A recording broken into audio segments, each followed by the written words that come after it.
Hey, welcome to the Evangelical Dark Web. Tonight, we will be discussing the Conservative Baptist Network. The Conservative Baptist Network has been a very prevalent voice of opposition, voice of conservative Christians in the Southern Baptist Convention, and we're going to be discussing them tonight and why I have a vote of no confidence in the Conservative Baptist Network. So I have zero confidence in the Conservative Baptist Network, and we're going to be discussing that. And maybe you can change my mind. Maybe you can walk me off a cliff here, talk me down from this ledge of I'm just voting no confidence in the Conservative Baptist Network, and I am disavowing them as an organization, which is the name of this stream.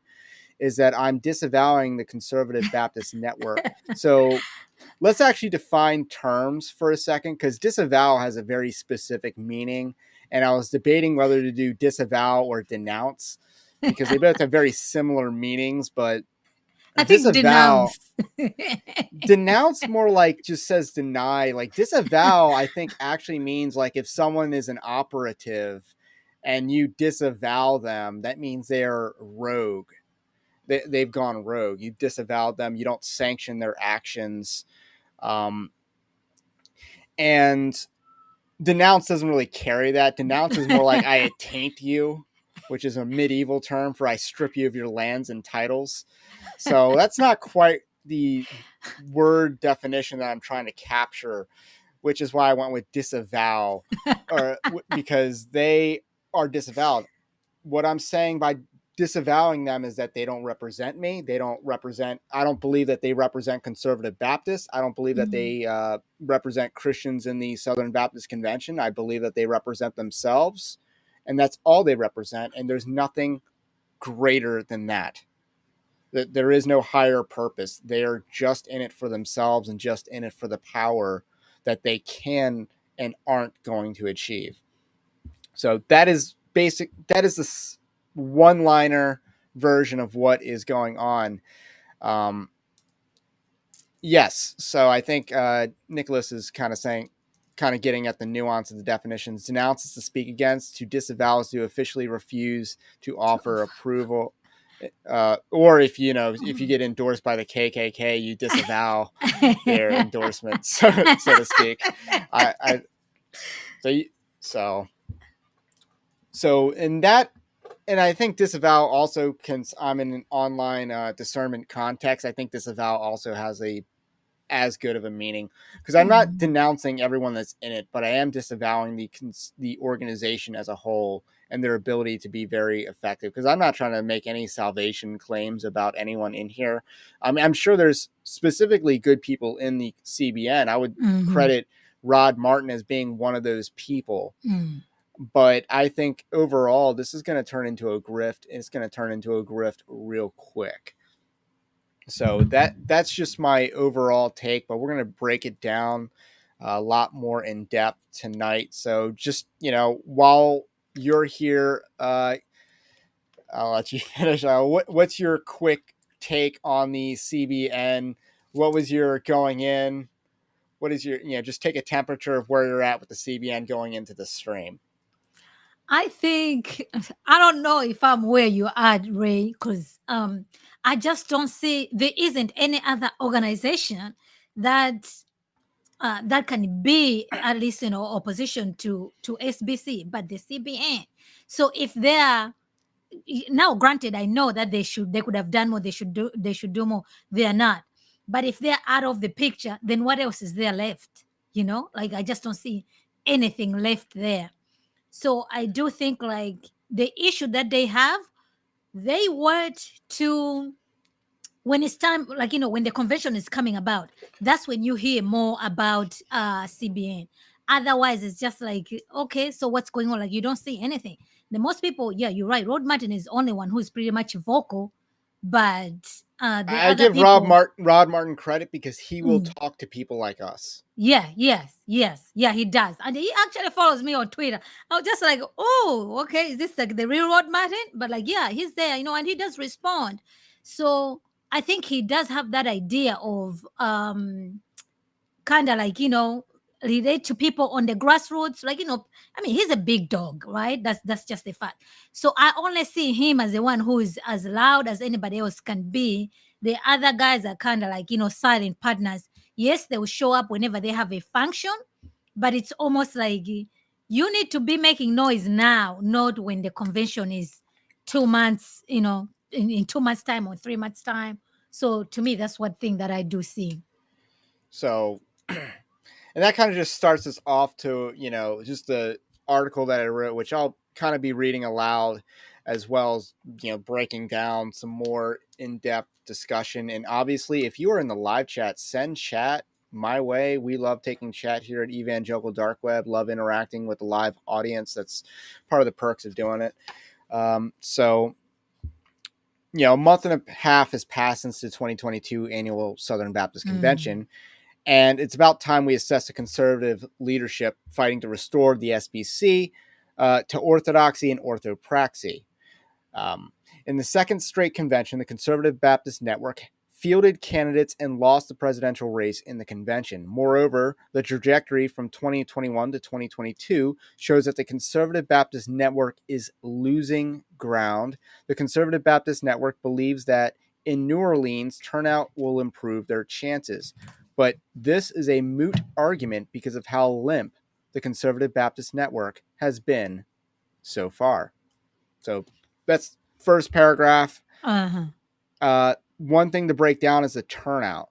So what was reported, and this is reported by the Conservative Baptist Network, was that turnout was pretty high, unexpectedly high in Anaheim. They expected a far lower turnout than actually appeared. And yet they performed worse. Yeah, they performed worse than the other year, to be honest with you, than in Nashville. I think they did perform well in Nashville than they did in California.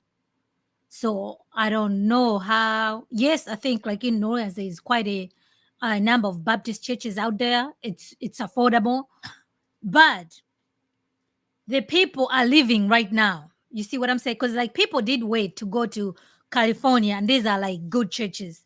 But right now, they're just not going to be there when New Orleans come about. So they'll be gone. So they've already been losing people along the way.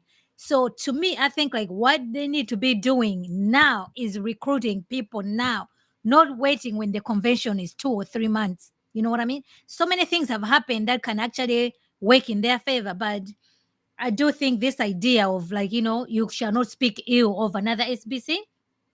I 11th think they could commandment. have seized that moment, like, okay, you guys are funding the EILC, but these people are they're pretty much in cahoots. You know what I'm saying? Like they support people to be women to be murdering their babies, which is true. So like talk about those things and then just point out like, okay, they don't want to investigate themselves. You know what I'm saying? Like, okay, we ended up paying this much money to this lady, that Jennifer woman, and the stuff that came out, like you don't even have to Yeah, be a there's a lawyer to lot we could see. talk about Yeah, that. We'll exactly. So definitely to bring that me, up for sure. yeah. So they have issues that they can use to open people's eyes. Like, you know what? It's time. You know what I mean? And Jump ship, whatever. we're going to be talking about the opening of eyes and maybe people's refusal to shut their eye or open their eyes, because that might be the issue. Because it's kind of like it's Southern Baptist politics is like secular politics. It's like civil Yes, it is. politics. Yeah. Electionomics, or whatever you want to call the study of elections, works the same way. Does higher turnout necessarily improve the conservatives' chances in the Southern Baptist Convention? I don't know if it really does. That's what I'm unconvinced about, because in New Orleans there will be higher turnout. I would cede that ground easily. But does higher turnout mean that more company people can come to their company convention? Or does it mean more outsiders can come to the convention? Which one is more likely? Or if the higher turnout, which way will it break? Because it needs to break in favor of the outsiders by a significant margin. But which candidate are they going to put forward? You see what I'm saying? So to me, I think if they're serious, they need to be pretty much start their campaign now. This is our candidate we are putting forward, and opening the people's eyes. Like, for example, these people are debating about what is a pastor. I am telling you, like, a regular person who sits in the pews is just like, is this the conversation that we need to be having? So they just need somebody who's just I gonna be, we're not going to tolerate these issues inside the SPC. I mean, if I were them, I would just nominate Lee Brand Jr. But at the end of the day, it's not about what candidate they submit. All their candidates lost, no matter who they were, and got crushed. They sure did, because They got they had good crushed. candidates. And it doesn't matter how good Vodi Bakum is. It doesn't matter how well renowned the guy that they nominated for recorder secretary was, Yeah, and let Chavez. alone Mm. Tom Askell and how he has extremely high name ID. It doesn't matter. Yeah. They got crushed Yeah, I know. regardless and by the same Yeah. percentage. So you didn't really Yeah. see the only pastor or the only Conservative Baptist Network candidate that outperformed the others was Vodi Bakum for the pastors' council or the pastors' conference president. He's the only one that outperformed the rest of the pack, and that was a very selective voting group. Yes, exactly. Yeah. So that they have their unwritten rules that only pastors can vote there. So that's basically it. That was their high water mark, and it all went downhill from there. They were roughly 34% of the attendance. How do you get from 34 to 51? Is I there a have pathway to do that? Because that's what they actually need. It's not just higher turnout. You need a lot more. Yeah, So definitely. They need a lot more. But like, even if they have like a lot more, right? Like, who are those messages going to be voting for? You see, that's the question. It's just like, wait a minute. Everybody knows Vodi Bokam and their mom, but still, he was not able to win. So by virtue of him being famous, people would have been like, oh, you know what, Vodi Bokam, let's vote for him. But they didn't. So to me, I think they just need to like, CBN, they just need to separate themselves. Like, okay, we also love the SBC, but you know what, this is what these the people at the top, this is what they're doing. And this is not slander, like, this is evidence, right? You can, stuff that you can see with your own eyes. The stuff that you can see on your eyes, like, you could see what's his name was pretty much endorsing even on Twitter, but the president are not supposed to do, was a Danny Akin, Danny you know what I Aiken, mean? Yeah, exactly. So you can point things like those things out, right? Okay, as a president of institution, they're not supposed to be doing this as a courtesy, but look what he's doing, you see? And these are the people who are getting fired. Look what they're doing. Oh, look, their signature is on the blocking the bills to end abortion. You know what I mean? Oh, by the way, we also ended up paying a woman which we shouldn't have paid. That is your money. You know what I mean? Tell people this is the money that you send to your cooperative according to program. Bobby Gilstrap, that was a Uh-huh. money from an insurance claim. Oh, that was He from an believes insurance claim. right. So he believes that that was from an insurance claim. That Uh-huh. wasn't necessarily the cooperative program Okay, money. cooperative But the program. But but even from the now it's going insurance. to be cooperative program money because they're going to Oh, use Sen Relief, yes, which is yes, a exactly. joint program between the International Mission Board Uh-huh. and the North American Mission Board. That is a joint operation, and they're saying it's not cooperative program money. It's like, yes, it is. That is exactly what cooperative program money means. And So also, even if it was insurance money, right? Why you want insurance money to pay for something like that? And now uh, Rachel is I running things. I don't know what type of insurance it was because I believe Uh-huh. it was a defamation suit, but who knows what sort of claim that what Uh-huh. frivolous claim they made in order Made to pay that to end out. up It might have been paying. a libel insurance for the Baptist press. It might have been sexual abuse insurance that a church organization like the Southern Baptist Convention would have. I'm not sure which of those it was, but Bobby Mm. Gilstrap is very confident that that was an insurance Oh, claim that was and insurance. Okay, so that's that good was at not taken least. out of Southern Baptist pockets. That's good. With but you know they'll pay for that later on because that's kind of how insurance works. Yeah. So in the last month and a half, the Conservative Baptist Network has publicly celebrated the overturn of Roe v. Wade, but they have done nothing else. There is no recap of lessons learned. There is Mm. no self-awareness. Instead, there's a posture of optimism in that the Conservative Baptist Network is just getting started. And Tom Askell is talking about how Bart Barber is a great guy and a substantial upgrade from Ed Litton. Last year, Ed Litton and Al Mueller were great guys, according to Mike Stone and Tom Askell, I believe. So what is the recap? Like, are they doing any sort of post game coverage? And the answer to that, I don't think, is yes. Their post game coverage is very optimistic, and I don't share their optimism. Does anybody? Yeah, to me, this is what I think. But the other side, that's not how they play their games. So I don't understand why, the Thomas condemn feel like, okay, they have to be, you have to endorse Bad Baba after everything else. You know what I mean? That doesn't mean that, okay, you have to treat them as enemies and everything. No, you guys need to have a game plan that other people can see and they sort of like can believe in. These people are not hesitating, blackmailing other people. You know what I'm saying? Throwing other people under the bus, firing people, making people sign their NDAs.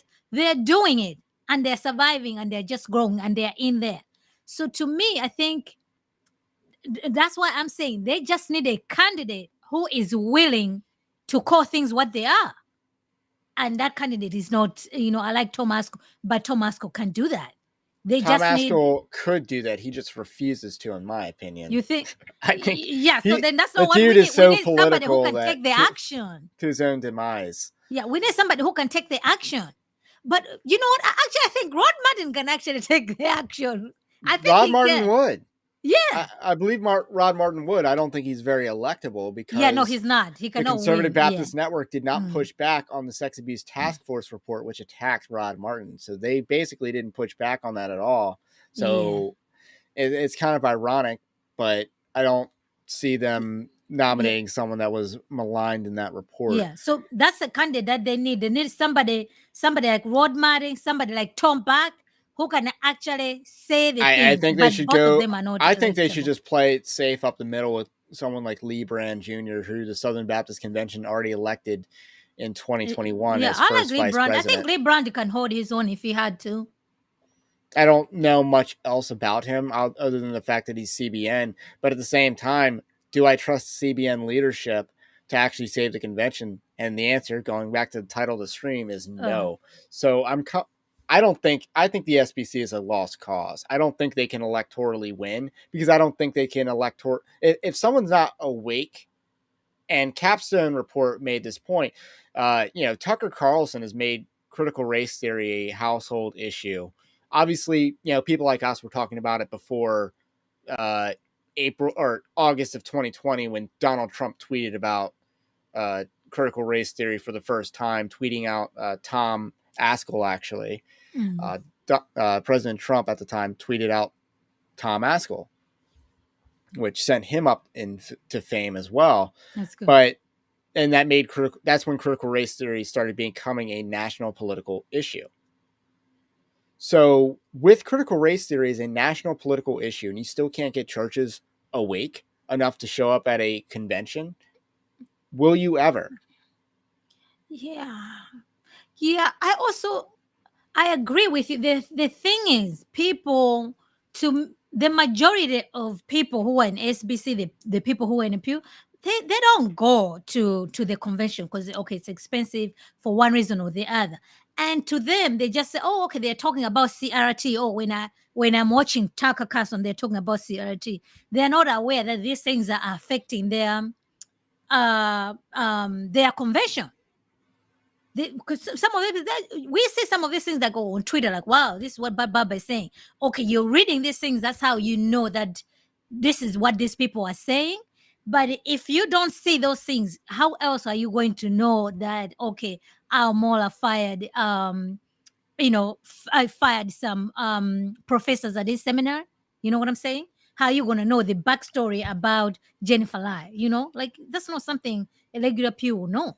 Right, but when information is more readily accessible than ever, there's less of an excuse not to know these things. I agree with you. So I think maybe that's where they need to start. Like, point people to see these that's things. already been started. And again, we're kind of like, I don't want to take my own steam, but the next part we're going to be talking about is the situation worse than the original conservative resurgence? So we got to make a comparison. So indeed, the conservative resurgence took several years to succeed. Yes. Yeah. But this is the main argument of the Conservative Baptist Network to continue fighting, that the conservative resurgence took several years to succeed. They've only had 2 years of existence. Um, so, but this argument falls flat when the situation is arguably worse. Information is more readily available and the messaging is non confrontational. So, we're going to tackle those in order. So, is the SBC worse than ever before? Yes or yes? It's a very leading question. So let's kind of just take a trip down to the 1950s and 60s and what was going on in the first conservative resurgence. It was a lot of times about like university newspapers and professors publishing material that was modernist. They were openly promoting evolutionary theory and stuff like that. That's kind of what the first conservative resurgence was about. It's a lot about evolution. There was an issue about female pastors, obviously, because Al Mohler famously flip-flopped on that. Yeah. So obviously those were some of the main issues. And then we look nowadays, we're arguing about critical race theory. We're arguing about feminism is probably might be bigger than critical race theory at this point, is feminism. And then there's a lot going on. So just taking a trip down memory lane, and maybe I should just read what I wrote since that's probably put more succinctly. In order, the situation, in my view, is far worse. Since the liberals in the convention today simply cannot openly embrace modernism of the past, they instead openly embrace feminism in the present.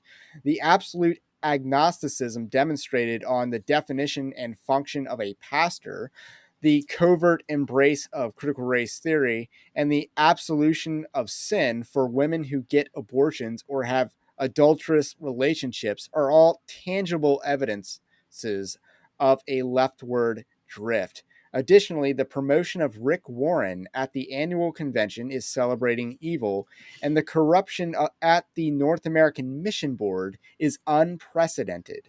The Southern Baptist Convention has a sadomasochistic obsession with calling themselves a hive of sex abuse, and yet Christians want to remain. I turned up the heat on that one. You sure did, Ray.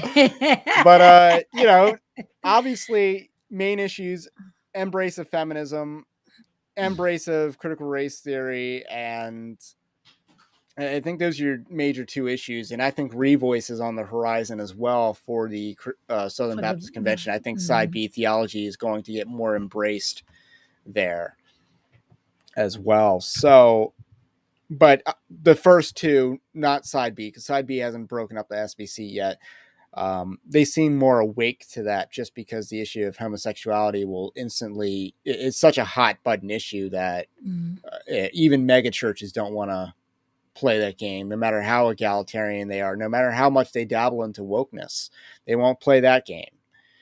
So I guess, the absolution of sin for women who get abortions or have adulterous relationships. Do you see that happening in 1960 or 1970 even?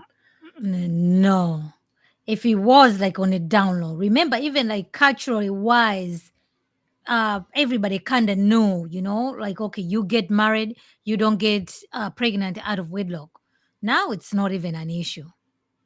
Yeah, it's kind of like 50% of first births are out of wedlock. Yeah. So that is basically the stat in this country. If not, it's actually higher. But we're just talking about women in their first child. So subsequent children, the ratio improves on marriage because people who are married generally have more kids. Rick Warren's bloviation at the annual SBC, was that precedented? I think it was. But remember, I don't think, do you honestly think, like, let's just say if that was Thomas Cole who was directing everything as a president, I don't see Rick Warren doing that. But he did that because that was, what's his name? Ed Litton. So to me, I think he had much confidence. I can make it to the mic. I can take my time and say whatever else he said. I doubt it if it was a different president like Thomas, for example, that Rick Warren would have been doing that. I just don't think so.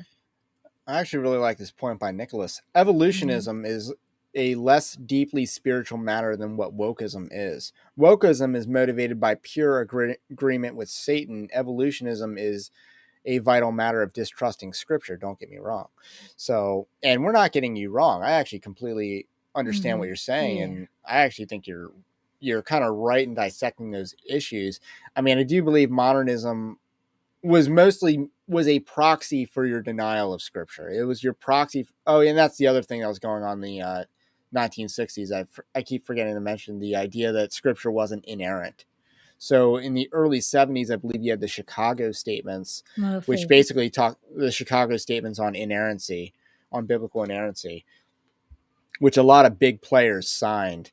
Yeah. And not a whole lot of those big players are still alive, I don't think. I Hmm. believe John MacArthur was one of the Yeah. signers of MacArthur, that. RCS Pro. So Yeah. so Hmm. he's still alive, but otherwise, that was a big deal, and that was a big deal at the time because of the issues of modernism. It was all about denying the inerrancy of scripture, the authority of scripture, and we see that issue still rear its head again because we have all these proxies that are basically issues where you take a denial of scripture.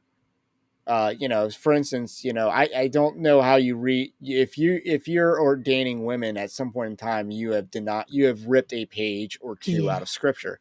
Yeah. You are not really an inerrantist when you do that. Correct. Now, I'm not trying to deny the salvation of people who grew up in a false tradition, but otherwise, um, have the gospel and all that. However, we should be very suspicious of people who grow up in a complementarian patriarchal tradition and then go over to an egalitarian tradition, like some of the deconstructors that you've seen over the last few years. So those people you should be suspicious of for sure. And the North American Mission Board, can we really compare the corruption that is the North American Mission Board now to the North American Mission Board of the 1960s and I 50s and think it's waste 70s? now. I would say it's waste now. Yeah. It's waste now by far. And do you know why it's worse? I mean, there's one word: money. It's I money. mean, eh, That's where the money's at. money would do that to everybody. You know what I'm saying? Because it's Right. so, It's not unique to doctrine. It's unique to human nature. The fact yes, is, the North American Mission Board is as corrupt as it is because that's where all the money is. yeah. And people want control You of that get money. tempted. That money Yes, does things to people. That yes, money gives you power. yes, Kevin yes. Ezell is the Phantom Menace of the Southern Baptist Convention, as I like to call him, the Phantom Menace. Oh, if I to be And I yes, because he is the one didn't even pulling the make it in the strings. guidepost. He doesn't need to run for president of the Eh, convention because he's been grooming these presidents with the North American Mission Board money. He's been grooming Yeah, these people. Ed Litton was a NAM staffer. yeah. Uh, JD And Greer I think his received wife NAM, also still works his for. church received NAM money, specifically as it relates to like housing and stuff. Like the real estate purchase acquisitions were Yeah, very close to uh, yeah. You can't Summit bite the Church hand and that stuff like feeds that. you. So These people were groomed for leadership by Kevin Ezell. And when you look into the history of the Great Commission resurgence, that I believe was the loading up and firing the bullet that would kill the Southern Baptist Convention, because that's where you get into some very cringy missiology. mhm. And a lot of the churches that have been planted, who knows how many are still active and haven't uh, folded, but a lot of the churches that, a lot of the company men that NAM has groomed, they vote in the Southern Baptist Convention, and they have driven people like Edlin, people like J.D. Greer, and now people like Bart Barber to power. So I think the situation is definitely worse. it's There's just certain things that aren't comparable. The doctrine, yes. These theological issues, yes, because each generation has its own struggle. But the mhm. corruption, that's a no.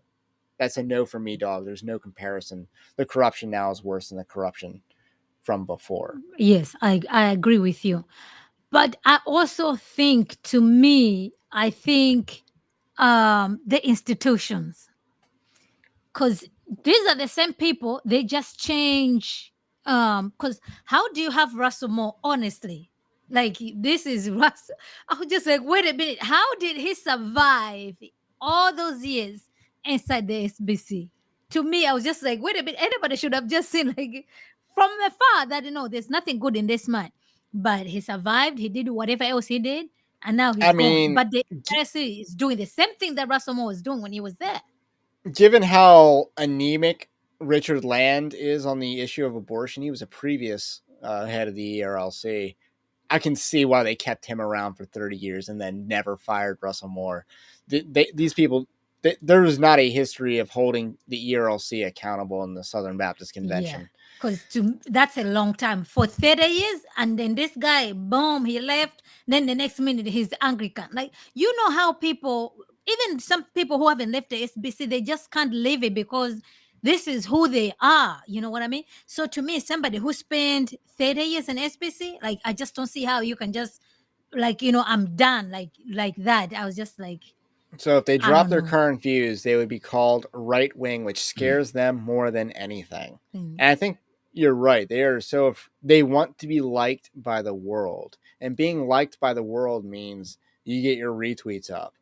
yeah. Uh, because guess what Twitter is? It's like a D+15 environment at the end of the And day. it's a difference. Yeah, tweet or something else. I agree So with you. nothing wrong with being on Twitter, but just Uh, understand you're going into a Democrat hive mind in which the algorithms are actively working against you. So that is not that you true. can't be effective. So Mhm. I think we've established that the situation is worse. Now Yes, the it's information worse. is more readily available though. But who So is accessing that information, Ray? To me, I have the problem. It's the people at the top. Okay, people are the problem.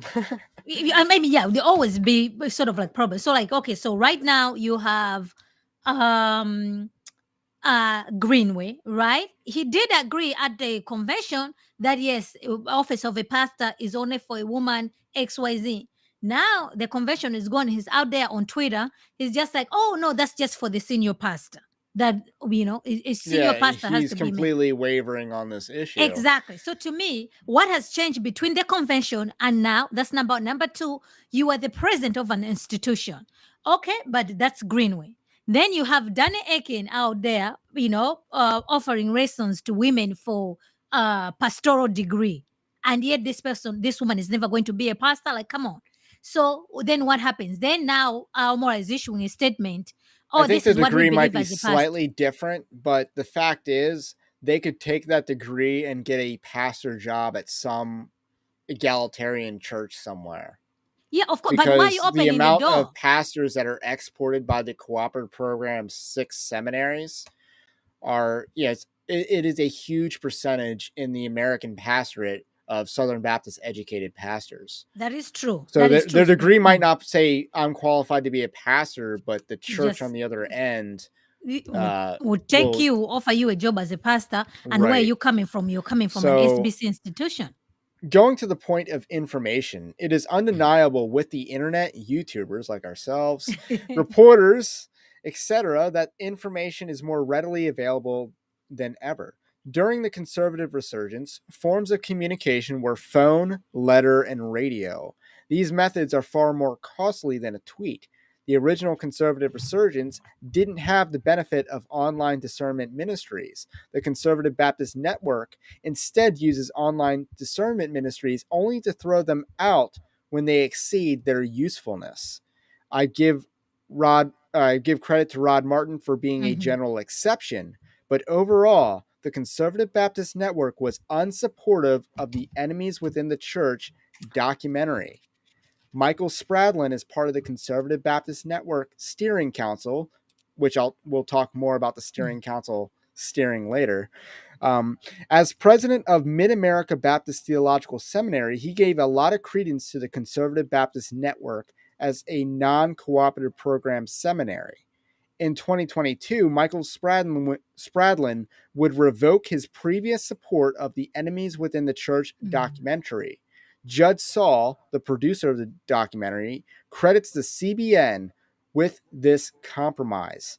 In any case, it appears that the charismatics embraced this documentary more than the Baptist.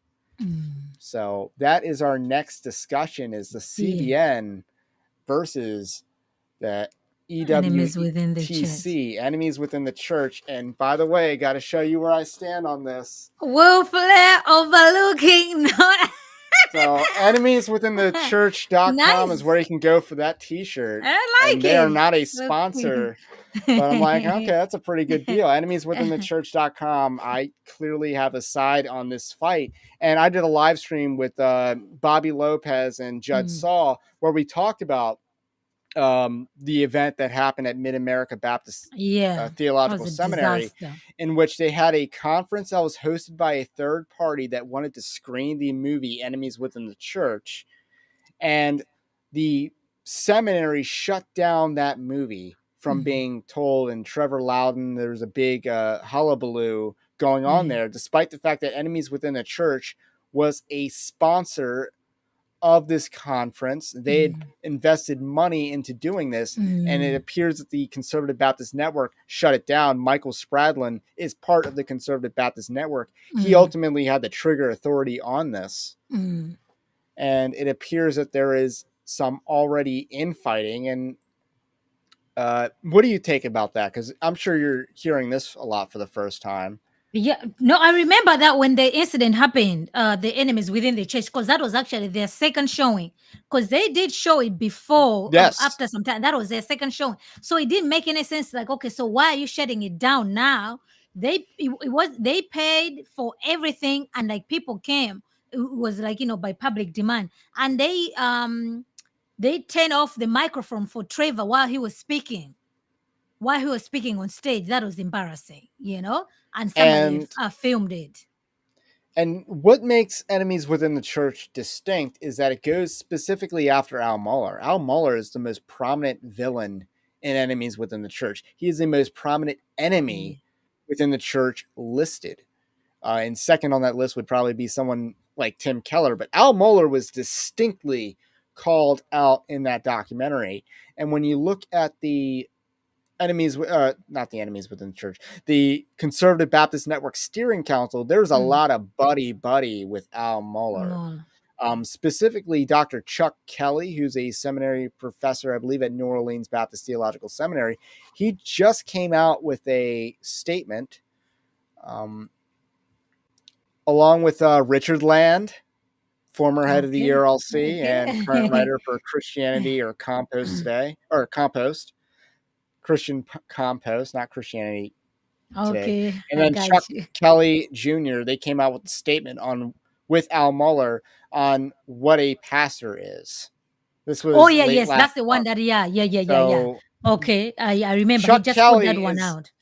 Chuck Kelly, who's part of the 51 member steering council. 51 members. I counted last night. 51 people on a steering council. I thought it was actually higher, but maybe they trimmed some fat.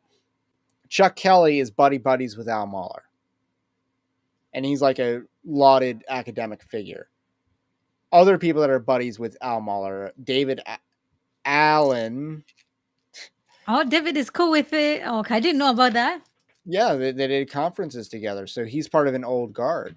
So you got a lot of people that are part of this old guard that, they're conservative resurgence veterans, so to speak.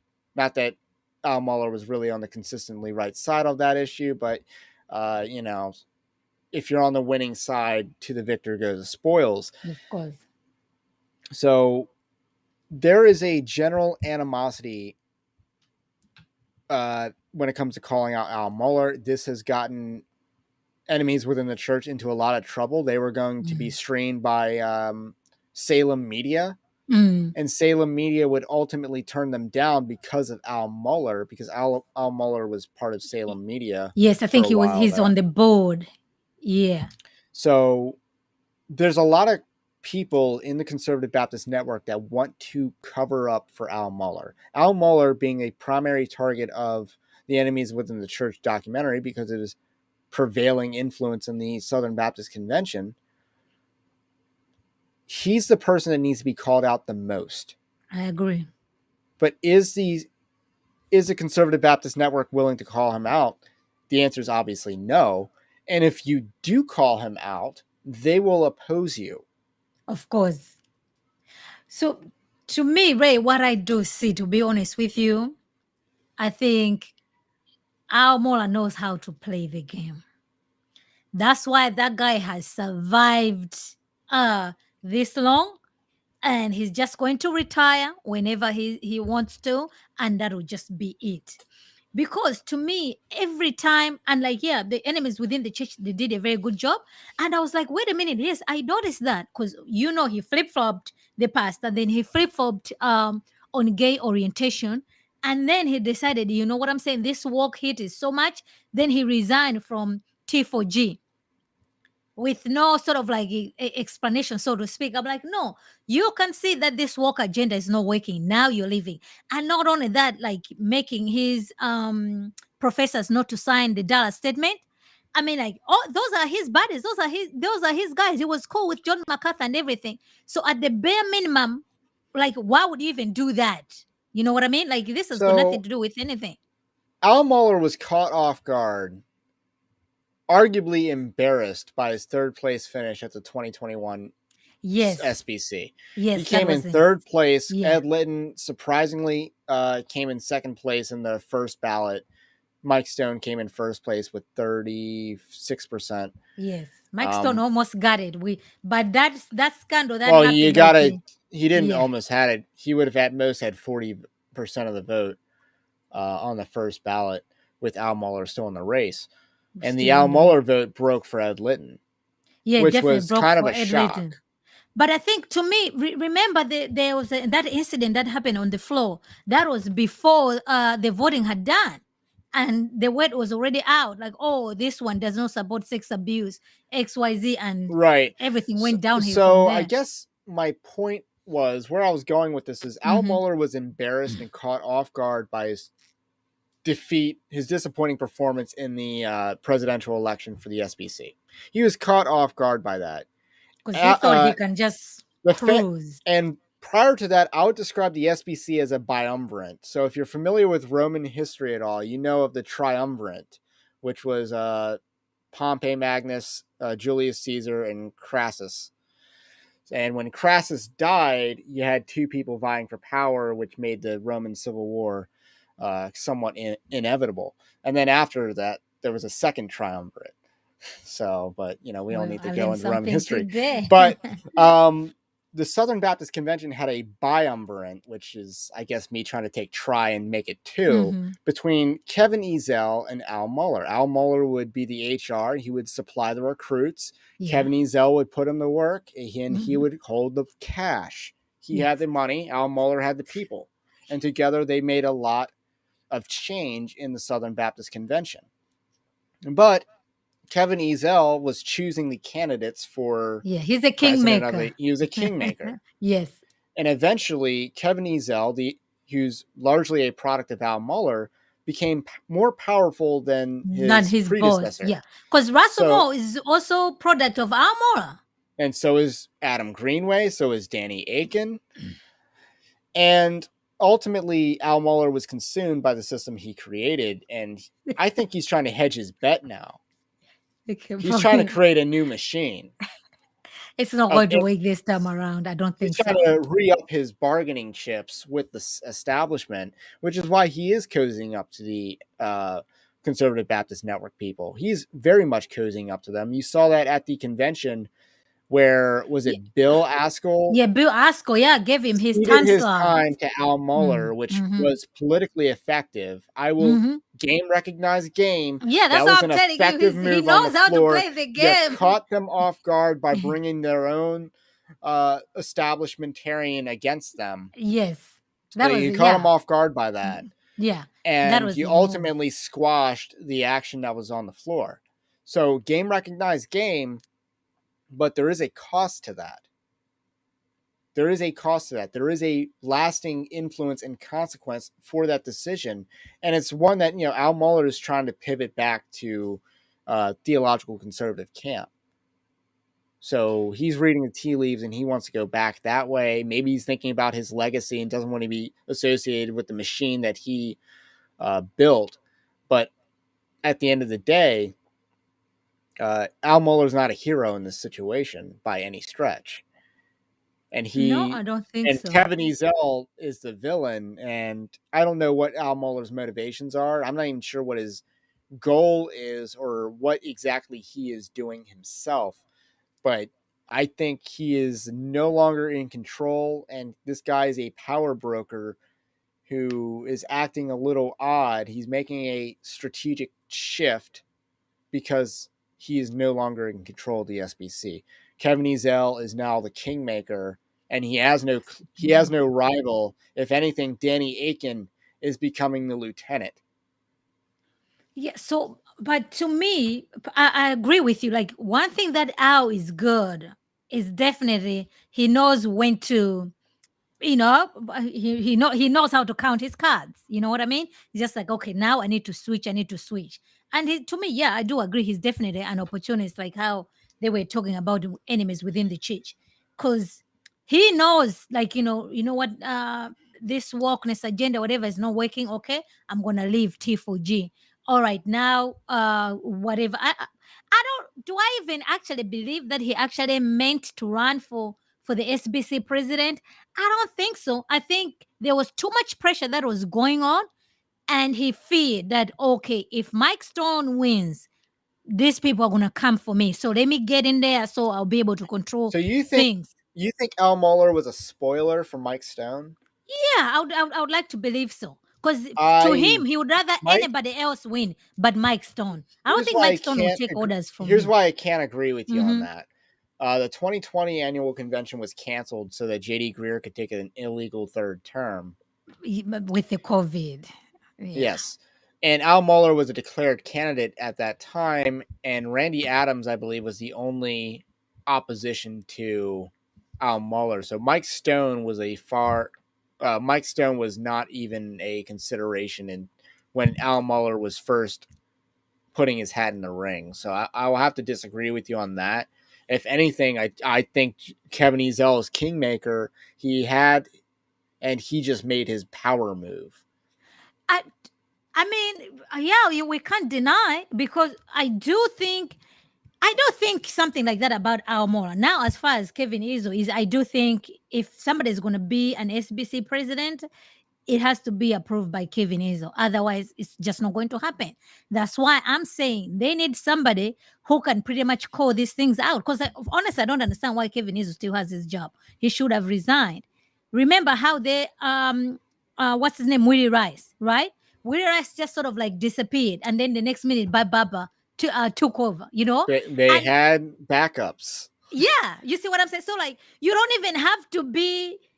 This Well, is no conspiracy it theory. goes You back can further than see. that because Ed Litton was resigning. They Yeah, had Willie Rice Will Rice. ready in the Yes, bullpen, ready to come yes, out. And yeah. then once Willie Rice went down, they had Bart Barber They in the had bullpen, Baba, ready to yeah, come out. yeah. You But know, I think even and for then Will Kevin Rice, Ezell is literally just walking on the field, taking the ball from these players.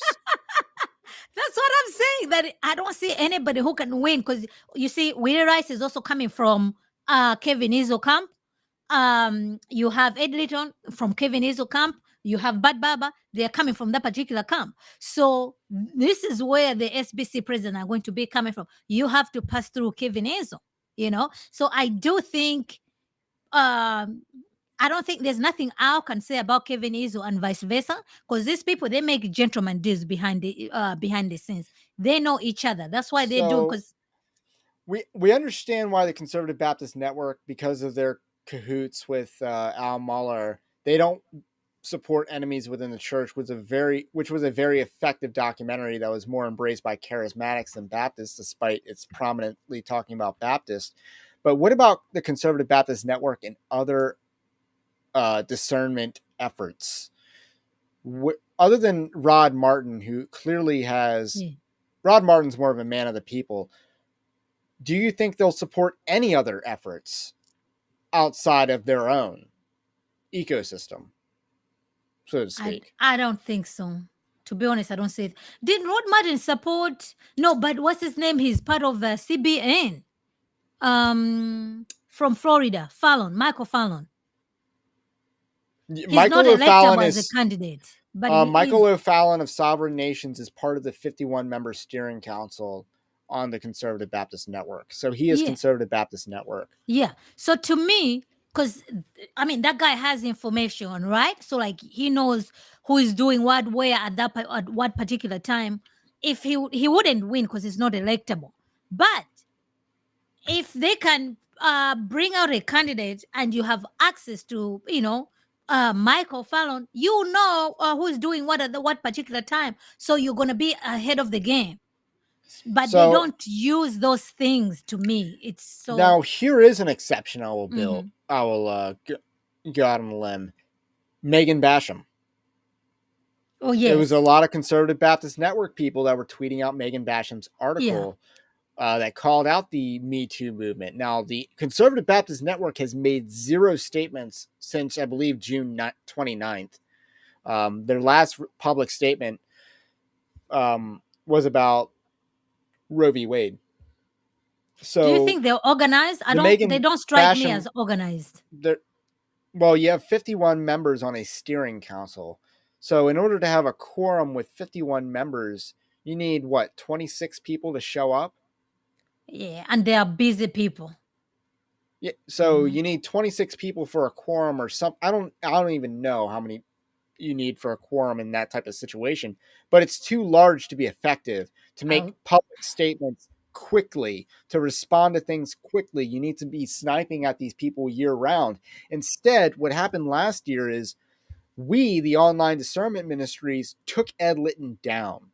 I'm telling you, the way that's They how I didn't ended take up Ed Litton starting my down. They didn't my. do their research on Ed Litton.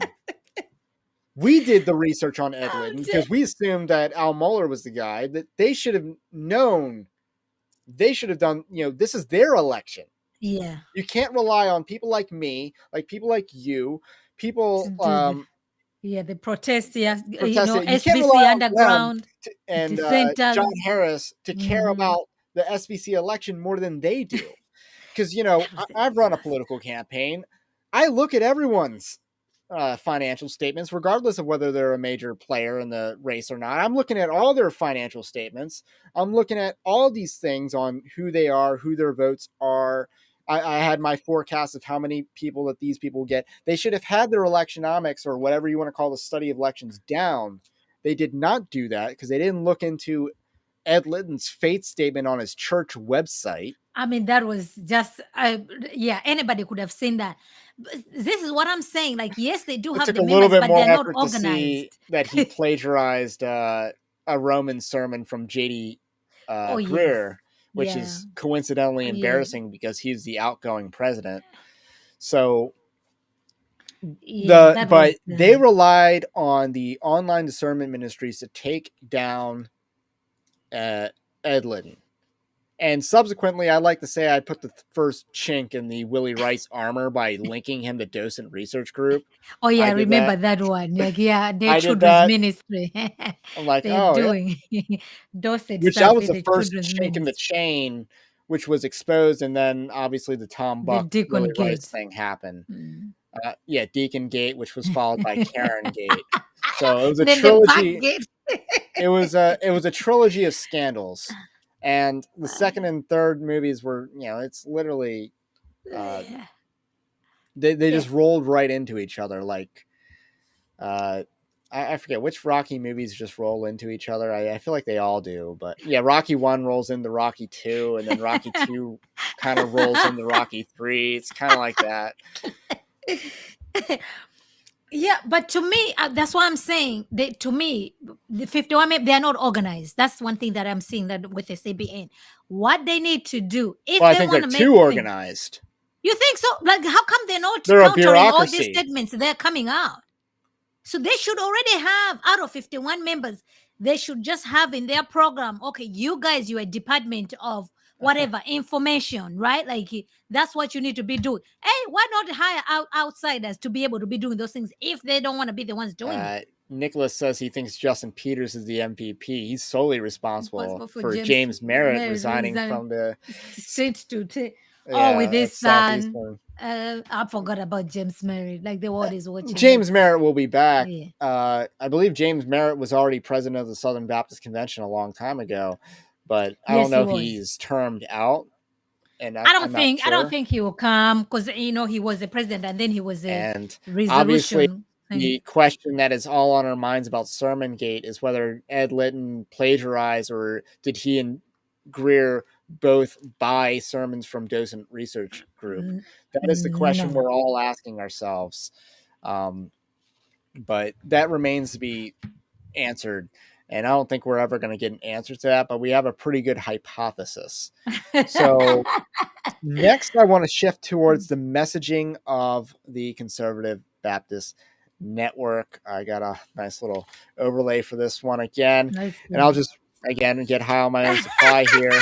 Um, Make the SBC great again. yes, the messaging of the Conservative Baptist Network leaves much to be desired. In 2021, the take the ship messaging was conflated with pirate imagery, which is both unsanitary and unchristian.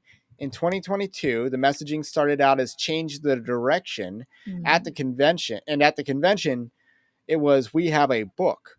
The mm, first sounded vague, both vague and liberal. The second was more grounded but directionless.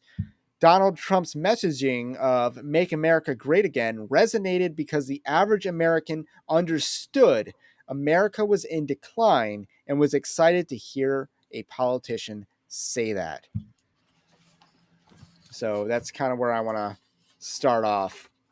I mean, I guess I can read the next part because it's like the average Southern Baptist isn't on Twitter and cannot be bothered yeah. to be informed. So these mottos do nothing to instill a sense of decline or liberal drift. They think Al Mohler is a good guy. They think Bart Yes. Barber is a conservative. And Yes. guess what? So does most of the Conservative Baptist Network. So Wow, what a job! now it goes. I have another overlay for the next part. What a job! Come on, Ray. Pirate imagery is a bad call. We are to do things in proper order, not as pirates. Now, however, I will put one caveat on that, and this is a little bit debatable, but I'm a little bit of a history nerd.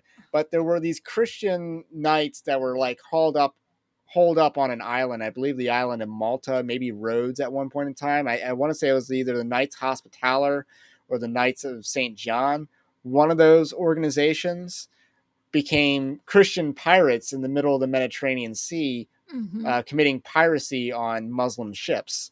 So I don't know whether that's a different animal because of the uh, war versus piracy is a little bit of a different dynamic. I don't know, with belligerent rights and war.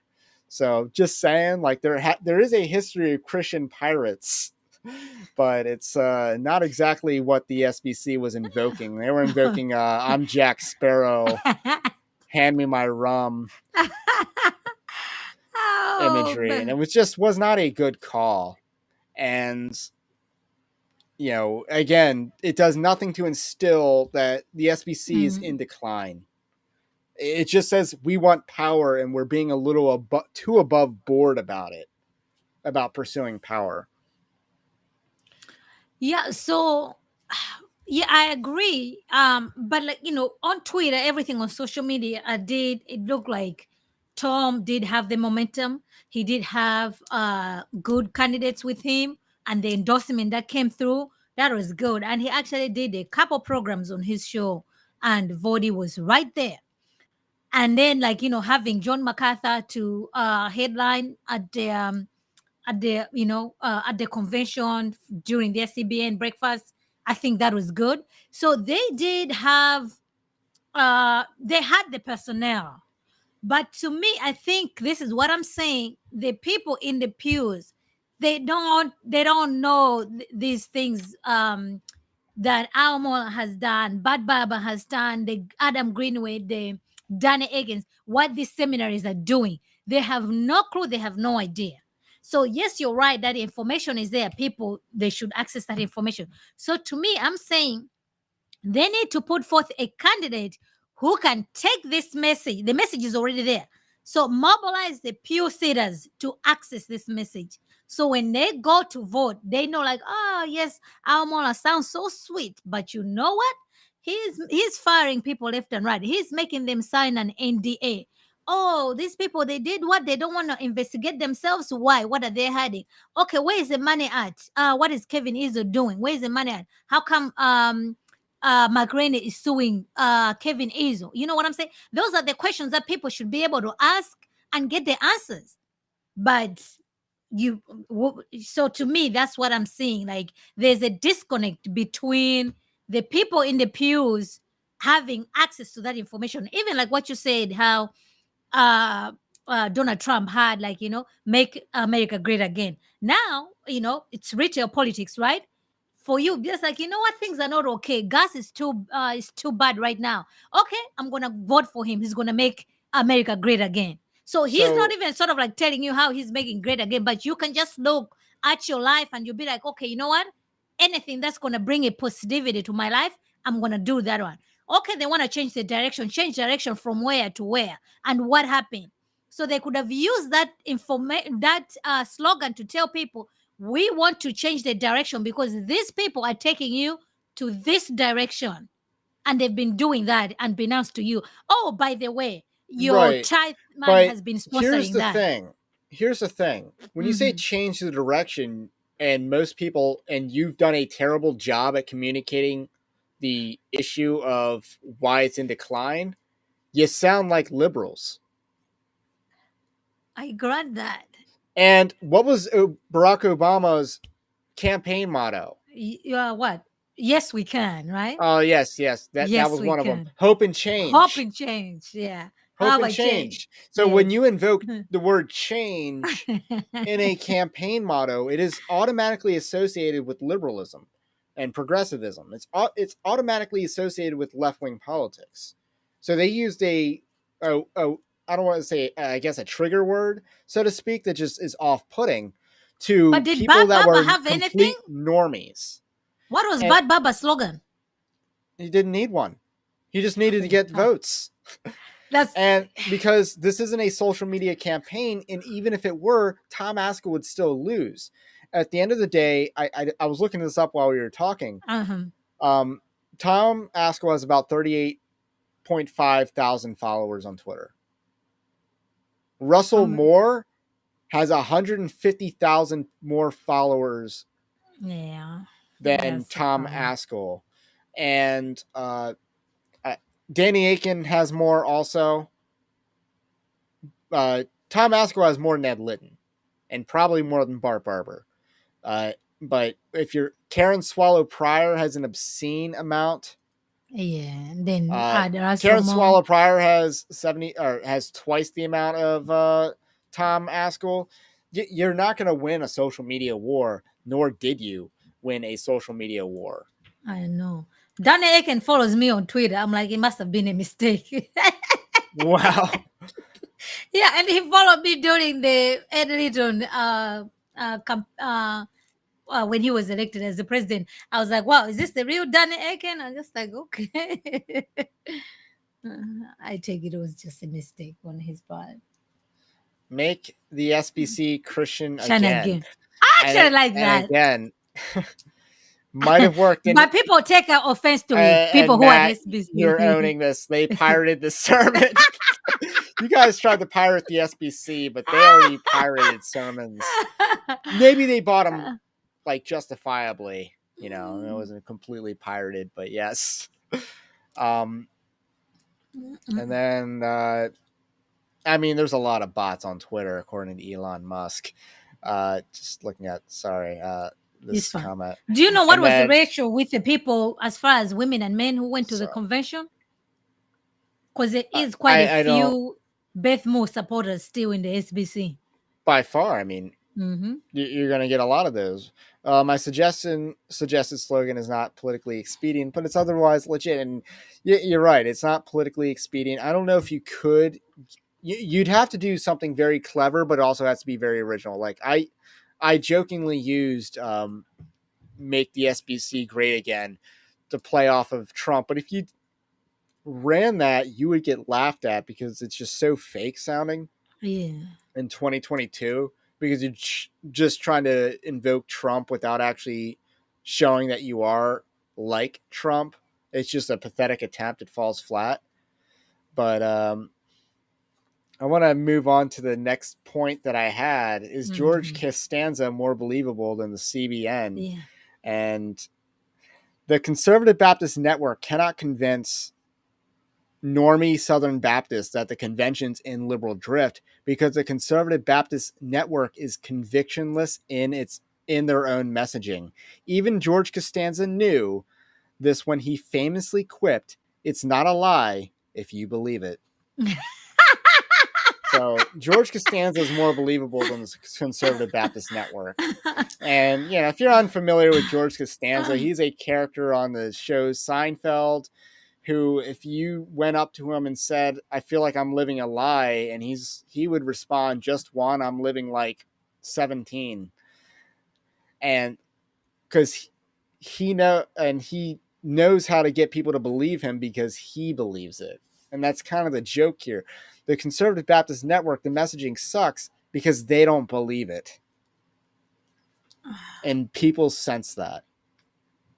I don't know about that, Ray. I think they believe their message. They just don't know how to take that message to people who matter inside the SBC. They're very good at making noise on this social media, but like you said, those people, the people you are talking to, are not on social media. How many people in the SBC read Megan Basham's article? Even if a pastor was just to ask that question in their church, how many of them? You know what I'm saying? So to me, I think that's the disconnect that they have. The other guys, they've got the money. All Kevin Izzo has to do is just like, oh, we're just gonna pay for all these pastors that we've sent, pastors that we've planted the church. They're gonna come show up at the convention and they're gonna vote accordingly. So CBN doesn't have that privilege. So they need to get their message to the pew sitters in these SBC churches. They cannot rely on the Twitter or this, but like you need to make your message heard to the pew sitters. To me, that's how Okay. I see. But just to be clear, I am on the email list of the CBN. Like the Oh, Conservative do you Baptist get? Network Uh-huh. I get their emails. So I'm Okay. aware of their communications, which is why I Okay. know they haven't been communicating in a month and a half. Well, Their then that's the messaging is problem. not, even in those emails. Mm. Here's the issue with the Conservative Baptist Network. They believe that ideology can exist apart from people. Oh no. It can't. Ideology does not exist in a vacuum. Yes, it's It embodied. needs to actually be believed by someone. So the liberal drift, critical race theory does not exist in a vacuum. Someone actually has to bring those ideas into the fold. Who are the people bringing those ideas into the fold, and what are they? So first, they need to name people, name I names. agree. People aren't going to believe baseless claims. You need to say that person right there is doing it. Secondly, are these people brothers in Christ or not? These people are bringing all this liberalism in, and you're still going to cloak them as brothers in Yeah, they Christ. hesitated not to. Yeah, I mean Dwight Uh, McKissick. Dwight McKissick, and I had something for him later on, but Dwight McKissick, they were cloaking him as a brother at their dinner or whatever at the annual Southern Baptist Convention. Dwight Mhm. McKissick is an open egalitarian. He is openly pro-abortion. He is Yes. openly liberal and pro and woke, and they are Mm. cloaking him as a brother. So I would argue they don't believe anything that they're saying. They don't believe that the convention's in drift because they don't act like it. And I guess that would be a Yeah, strike they on yeah. Rod Martin. I take that. Yeah, they don't act like it. I would agree, cause yeah, okay. So if you're treating Dwight McKissick as a brother, okay, then everything is fine. You see, Bad Baba, okay, he's a good man. Okay, it's fine. Ed Litton is a good man. Okay, so that's fine. So I can vote for whosoever I want to vote for. So why should I vote? Why should I vote for Thomas? You're telling me all these guys are okay, right? So yeah, so people are gonna go there and vote accordingly. So to me, I think yeah, I mean, it's just how they're afraid to name the names. I think they should have seized the enemies within the church. Just be like, okay, you know what? Which pastors are coming? You guys, we're gonna get this video, show it up in your church. So when the messengers are coming, at the very they know the players and they vote Right. accordingly. And how you know someone believes what they're saying is if they take their beliefs to their logical conclusion or not. If you are just half measuring a belief, not taking it to its logical conclusion, we see this all And the time on the yeah, abortion issue, that these people don't actually believe that that abortion is murder because yeah, they're not taking their thoughts to their logical conclusion. yeah, This is very evident in the Southern Baptist Convention, where mm, all of a sudden abortion isn't actually murder, except when it is, it's the doctor that does it. The yeah. doctor's I know. responsible, Yeah, the doctor is which, responsible. I know. I was just despite the like, fact that the wow. statistics don't bear that out, the pro-life movement largely Yeah. does not believe that. The number of people who do believe that are in the minority. And man, I got an article in the queue about the Kansas referendum blaming the feminists and the pro-life movement for that debacle, because the wording of that referendum was terrible. You need to actually trick people Yeah, I mean, with I ballot mean, it's wording. yeah, You, yeah. you can't be above board with a ballot question. You just got to say, in this case, I think their whole approach was wrong. They should have done an equal rights amendment and then put the most woke sounding language in it to trick lefties into signing on to it. Hmm. But Yeah, and then actually, it'll like a pass. You person know. is a person, no matter how small. Do you disagree with Dr. Seuss's famous statement for or against? And we're adding that to the Kansas Constitution. But instead, they went completely feminist in Kansas, and it just And did the not law. pay out for them. They tried to Yeah, split the baby, yeah, which is a yeah, bad pun to use, but that's what they tried to do, and it backfired yeah. It sure did. tremendously. You got to be crafty with things like that. You got to be crafty because you can't rely on people to pay attention, and you can't rely on turnout. So the Conservative Baptist Network is trying to rely on people to pay attention, and they have no strong messaging for the person who's not paying attention, because they don't actually carry out their convictions to the logical conclusion. So in Kansas, the pro-life movement in Kansas is talking about how women are victims of abortion in their referendum bill. It doesn't actually say that, but that is an underlying premise Mhm. in the naming and the framing of that. And honestly, why are you mentioning rape and incest in a pro-life ballot question? Why on earth did you put those two words in there? Leave those out of there. Don't even They bring don't that up. believe it. They don't believe they because that's the exception to them. No, The you Dwight don't bring up the McKissick thing. exceptions. Yeah. Plus, You, there's nothing like exceptions you, anyway, man. well, it was just such a boneheaded, dumb move, because they wanted to prioritize their agenda first. They didn't actually take abortion to its logical conclusion. Otherwise, they would have offered an equal rights, equal protection amendment. They tried a half measure instead, and it fell flat because the normies didn't think that they were serious. That's my breakdown. And likewise, in the Southern Baptist Convention, they're not saying that Al Mohler is an enemy within the church. They're not saying that Danny Aiken, who's more egregious, is an enemy within the church. They're not talking about Kevin Izzo. Do they even have do they even name anybody who is an enemy within the church? Because it seems like everybody's a Well, brother. they Dwight McKissick would be on social media the most high profile figure, and they're cloaking him as a friend. Karen Swallow Pryor, you don't hear much calling her out, despite Karen Yeah, Gate. So, and then Russell Moore, I barely. know. And I that was more know. like last year. So, who do they actually like? If there is a drift, who's causing the drift? They need to be mentioning those people. So, Yeah. if you charge someone with theft, and on the charging document you don't say whose property the allegedly stolen item belonged to, that case is getting thrown out 100% of the time, because you didn't follow the process. Yeah. There is no you didn't believe what you actually said, because you would have established who owned what item first. So they didn't do that. They're trying to write charging documents and not assessing who's responsible. They're trying to label a charge but not label a perpetrator. Person. Yeah. We're That just gonna doesn't leave it fly in the in mid court. end. That doesn't fly in the court of public opinion. Not at all. Yeah. You gotta name the name so people can associate the charge and the person.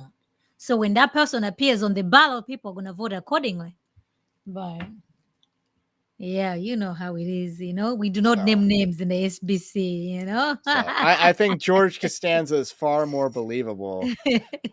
Uh, and because when he says that he's an architect, just maybe you believe it. Um, so the leadership of the Conservative Baptist Network, Rod Martin and Brad Jerkovich, want to continue the fight. They want to shift the conversation from when do we quit the Southern Baptist Convention to where do we fight, believing in better chances in New Orleans. Yet the unexpectedly high turnout in Anaheim does not bode well for what additional turnout will entail for the convention. More turnout could mean worse margins. And we kind of touched Mm. on this in the Mm. beginning. Um, Given how uninformed people are, Mm. do you think that more people and how bad their messaging is, do you think more people will actually worsen their margins like it Yeah, somewhat did in Anaheim? I think people will turn up. They will have a big turn up in Anaheim, but I don't think that it will go in their favor. I just don't see it. Because one, you have to remember the churches are living between now and then. So those were the people who were pretty much on the side of CBN. So Nathaniel Jolly's church is the most high profile SBC that exit one. in the last 2 months. And what's his name? The one in Orlando, Florida, outside Orlando. How am I forgetting his name? He I was on Justin Peters' show, so he's in a process to Josh leave. Bryce or Bruce No, Josh Bice left last year. prior. Yeah. Okay. Um. I don't know then. Okay, I forgot his name, but So yeah, he's in a process of leaving, and he has a bigger church. His church is big. They took a full roster to California to go vote for Tomasco on his so church. this leads me to my I don't want to say my thesis because I feel like everything's my thesis here. But failure is not the reason for my vote of no confidence in the Conservative Baptist Network. Mhm. It's not the failure. That's the reason for my no confidence. My reasons are twofold. First, the Conservative Baptist Network has failed to communicate a viable strategy, yet controls most of the movement to save the Southern Baptist Convention. In cooperation with Founders Ministry, the CBN holds a monopoly on the SBC conservative opposition. The Christians in the Southern Baptist Convention have no viable alternative to the elites without going through these ineffectual organizations. Meanwhile, the Conservative Baptist Network has squandered time. In this massive squander, the CBN has built a steering council of 51 members. They have built infrastructure of conferences and prayer lines, but they have neither crafted good messaging nor increased turnout in their favor, I should say. Moreover, in order to have more votes in the Southern Baptist Convention, the Conservative Baptist Network would have to fund the wolves. Each year they lose would entrench Kevin Ezell deeper. In order to actually rectify the situation of the SBC, they would need several years of consistent victory at the annual meeting. They have not proven they can actually win, let alone that they know how. Therefore, they encourage a sunk cost fallacy on the Southern Baptist, on conservative Southern Baptist. So, Wow. thoughts on reason number one: they have failed to communicate a viable strategy, yet control the movement. Yeah, And that I agree. I agree. We've already established that. Uh, And another organization I mentioned there was Founders Ministry. They would be like a distant second place in controlling the movement. Tom Askell is in charge of Founders Ministry. However, he can't act alone because he's Reformed Baptist camp. And as far as conservatives go, they need a soteriological alliance in order to actually take control. They need people to put aside their differences on Calvinism and trad Baptist or Arminian theology. which they did have, like, it was Mike Stone and Asko. you know, Asco is Calvinist, Mike Stone is not. So he did get an endorsement for people who were not in the same camp as Tom Asco. So I think that clearly they can do that. You know, they can do that. So to me, I'm thinking because what's his name? These people have got big churches, right? What's his name? Graham endorsed him. That guy has got a mega church. So I think they should just utilize. Jack Graham. Yeah, he did endorse Tom Asco, and he's in the SBC. So this, I think, I mean, if they want to take back, they have to be willing to, you know, to fellowship with people who are not in the same page I agree. ideologically. You know And what I'm saying? I don't Mhm. think that has ever been an issue with the, because I think most Christians understand that uh I'm just reading some comments.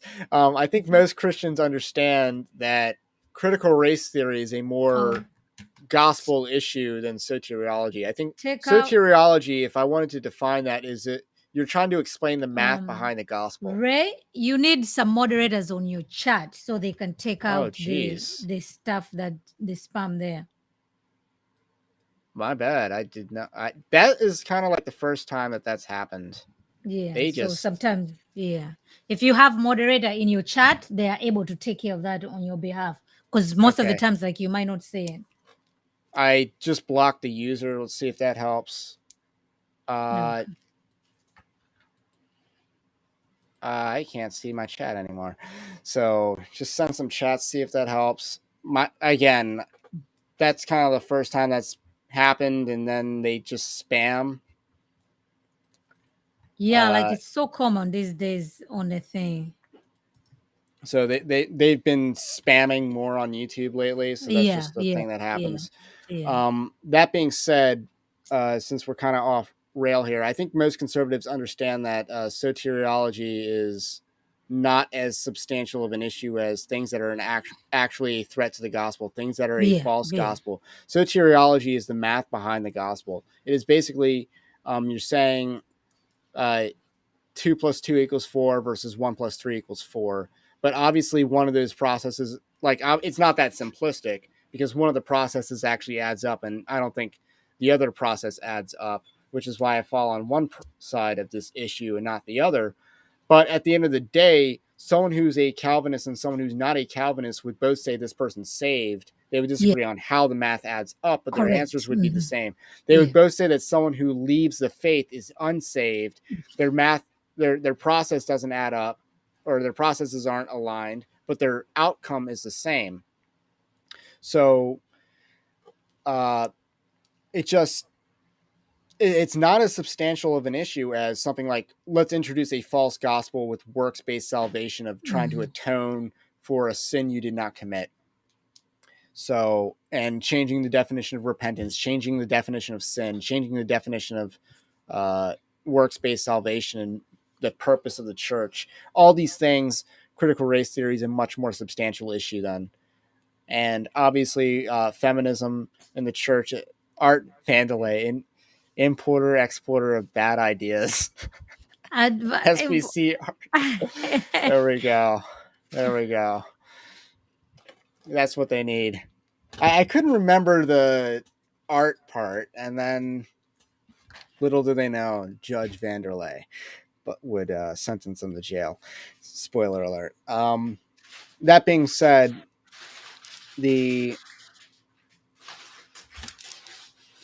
I think what because they're saying like just they people are staying. So I get the people who are staying, they need to be fighting. And the fighting is just not waiting till the convention comes. I think that's also what I'm saying to them. Like, fighting means mobilizing these people, make it to convention, try to change things. They need to be doing those things now, and they need to stick to it. If you denounce Dwight McKissick unless he repents, you don't have to. This week you denounce him on Twitter, but then next week you're showing up hand in hand with Dwight McKissick. So just like, okay, what is it? So they need to stay on message unless other people, unless the people who are there talking about prove otherwise. And to me, I think they should have taken advantage of enemies within the church, because this is a film. They've already done their investigation. They're already producing the receipts. Just take this issue to the pew sitters. So whatever means necessary to win back the SPC. I think these are the things that need to be doing. And I think they need to have just a messaging center within these 51 people where they're putting articles out pretty much on a weekly basis. So now everybody should know what CBN is for, what it's standing for, and what the issues they have inside the SBC, and who are these people's names. And yeah, that's what they need to do. So I want to kind of shift the conversation in a more Mm. political direction, because let's look at the UK or even Canada. Both these nations would be applicable examples in which they have a conservative party that is basically your opposition to the spirit of the age, Klaus Schwab wing of the country, and yet they're ineffectual at governing. They're not actually right wing and whatsoever, yet they control the opposition. Like, if you're in the UK right now, you're struggling to get an upgrade from Boris Johnson, who is that bad. And he was surprisingly an upgrade from Theresa May, May. who is terrible I on know Brexit Theresa and May. stuff She like didn't that. last. So and yet the Tories over there basically control, because UKIP, which was a more right wing party than the Tories, they weren't electorally viable. Yet they, as a wedge party, were able to operate outside the parliamentarian system to get Brexit on the ballot and then across the finish line. There is no operation, there is no way to do that in the Southern Baptist polity. That doesn't exist. The only way to do that is to vote with your dollars and to divest funding. And you have to do that collectively, obviously, in order to do a populist uprising. You have to do something like that collectively. You Yeah, need to but actually then, defund, which would hurt your voting chances. yeah, I was about to say But the you same can't thing. vote just like in the UK, just like in Canada, which we learned with the Canadian truckers. They cannot vote their way out of this. The Conservative Baptist Network does not realize this whatsoever, and they're not strategizing accordingly. Do you think that the CBN has support within the SBC? 34%. That's not bad. That's not good either. That can never win. And Yeah. here's the thing: we see denominations, Protestant denominations, in gridlock. You look at the Methodist Church, they were in a gridlock over the gay issue, so they finally divorced.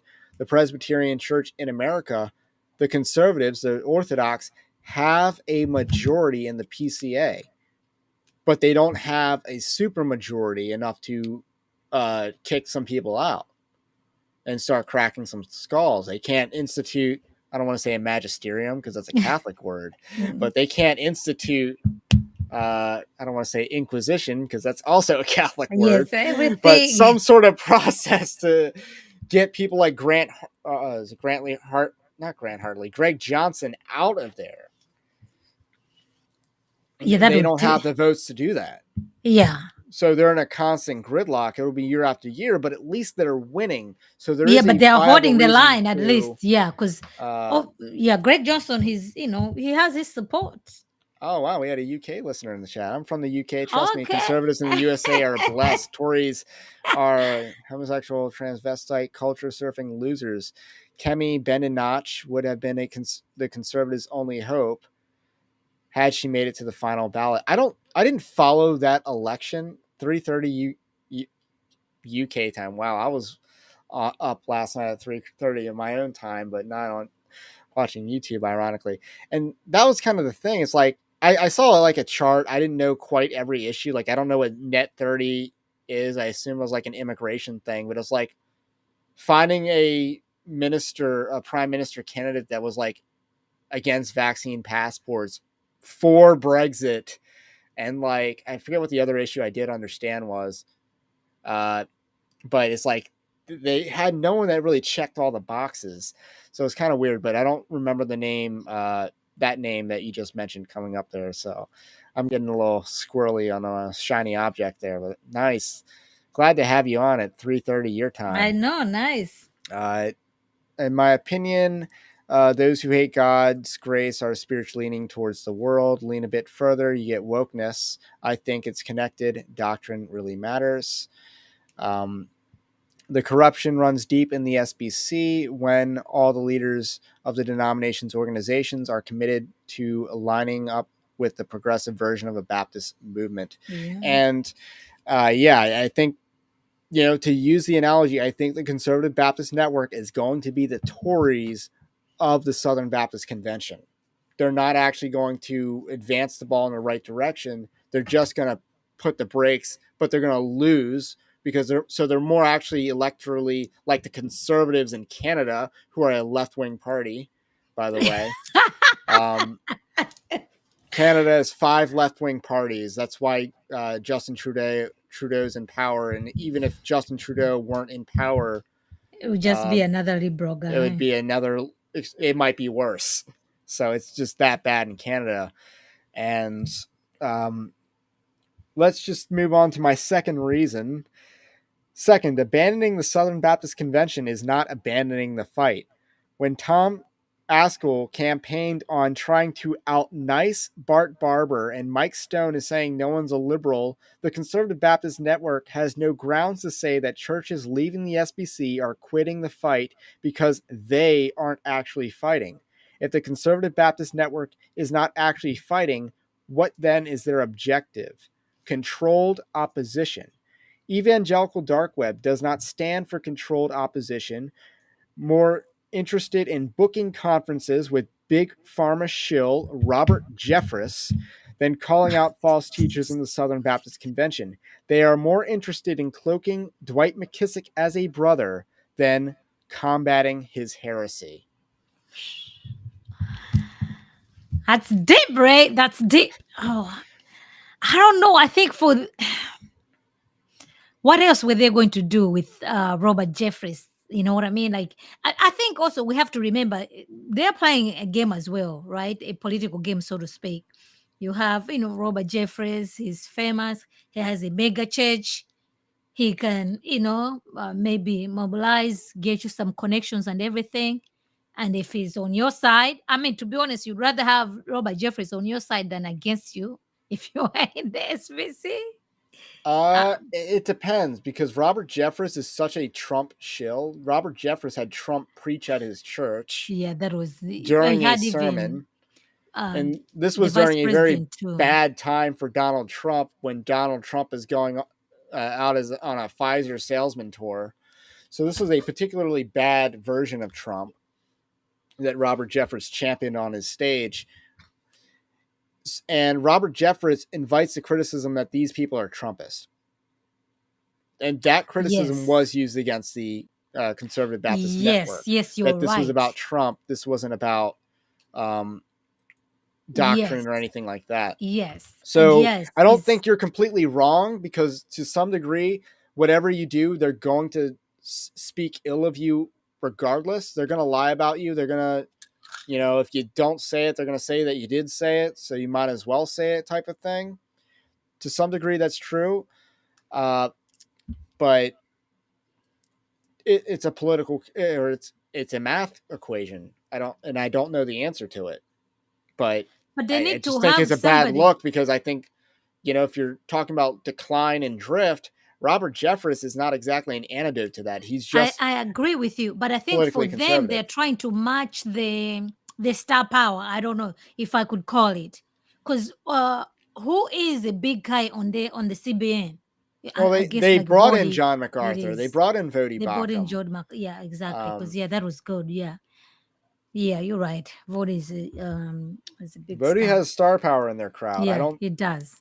Um, He I'm not does. sure who else to bring up because how many heroes are there in Big Eva?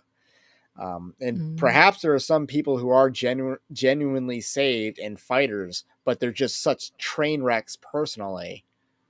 Uh, I mean, I obviously don't know. To me, JD the Hall only would come thing to mind, but I'm talking more along the lines of like pastors that are very public.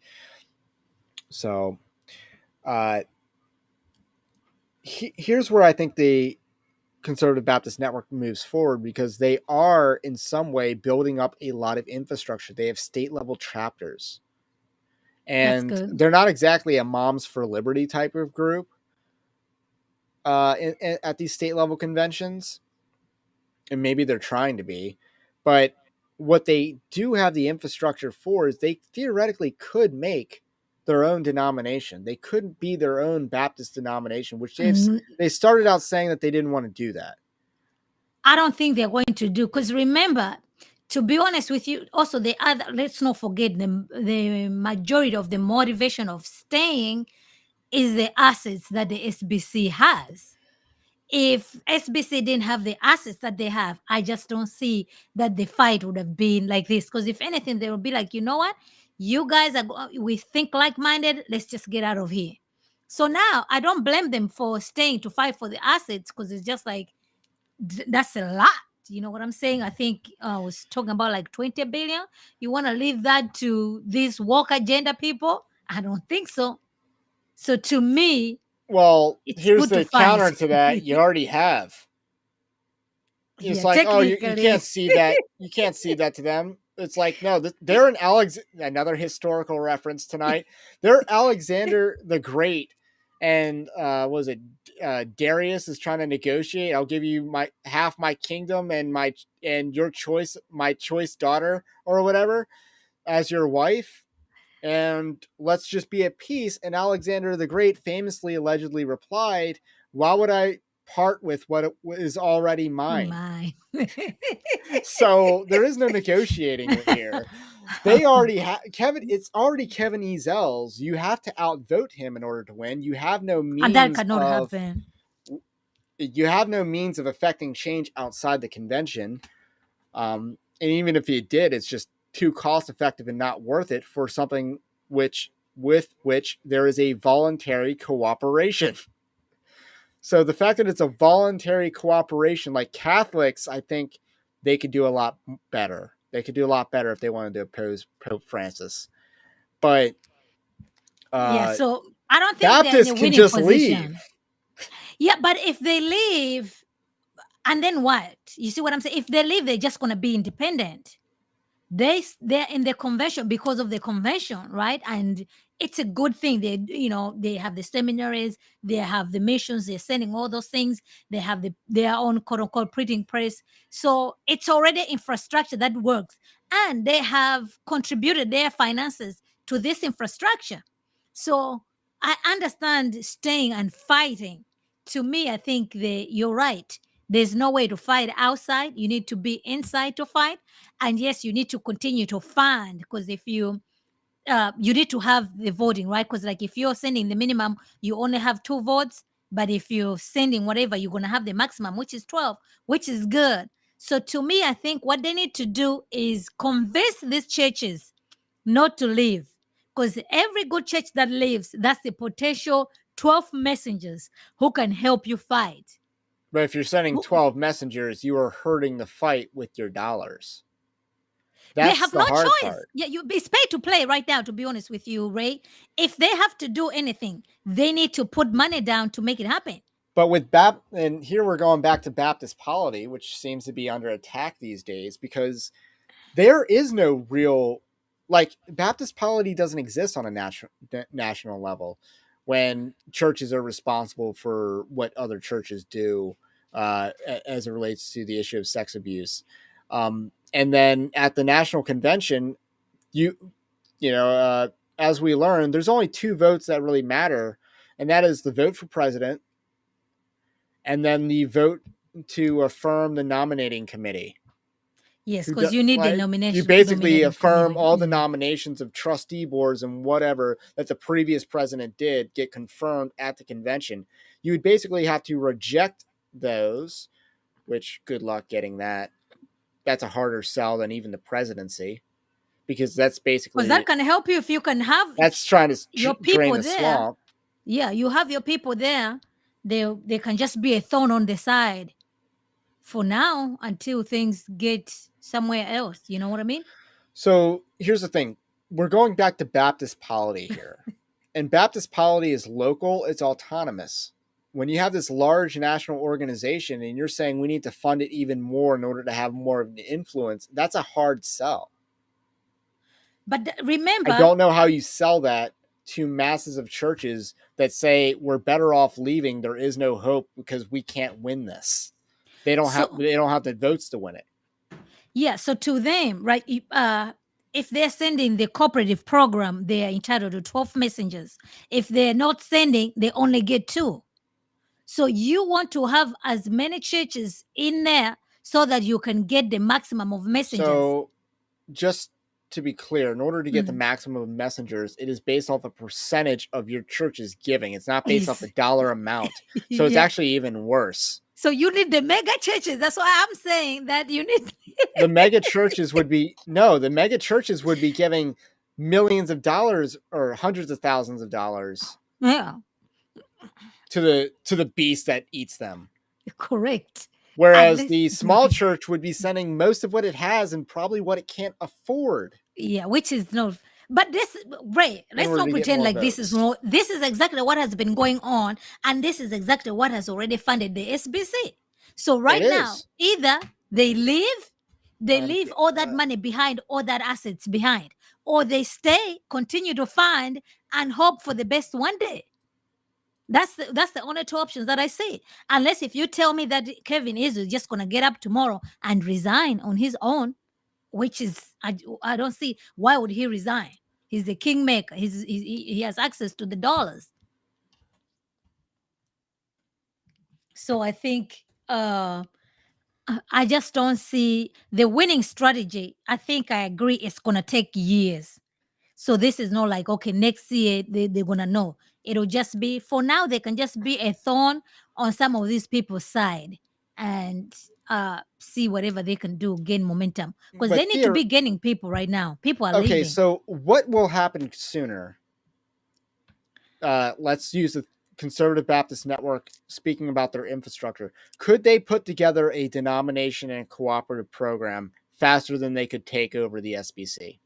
And that's a question for you. That's a question for everyone. No, I think they can put out an. I think they can do. Which could they do first?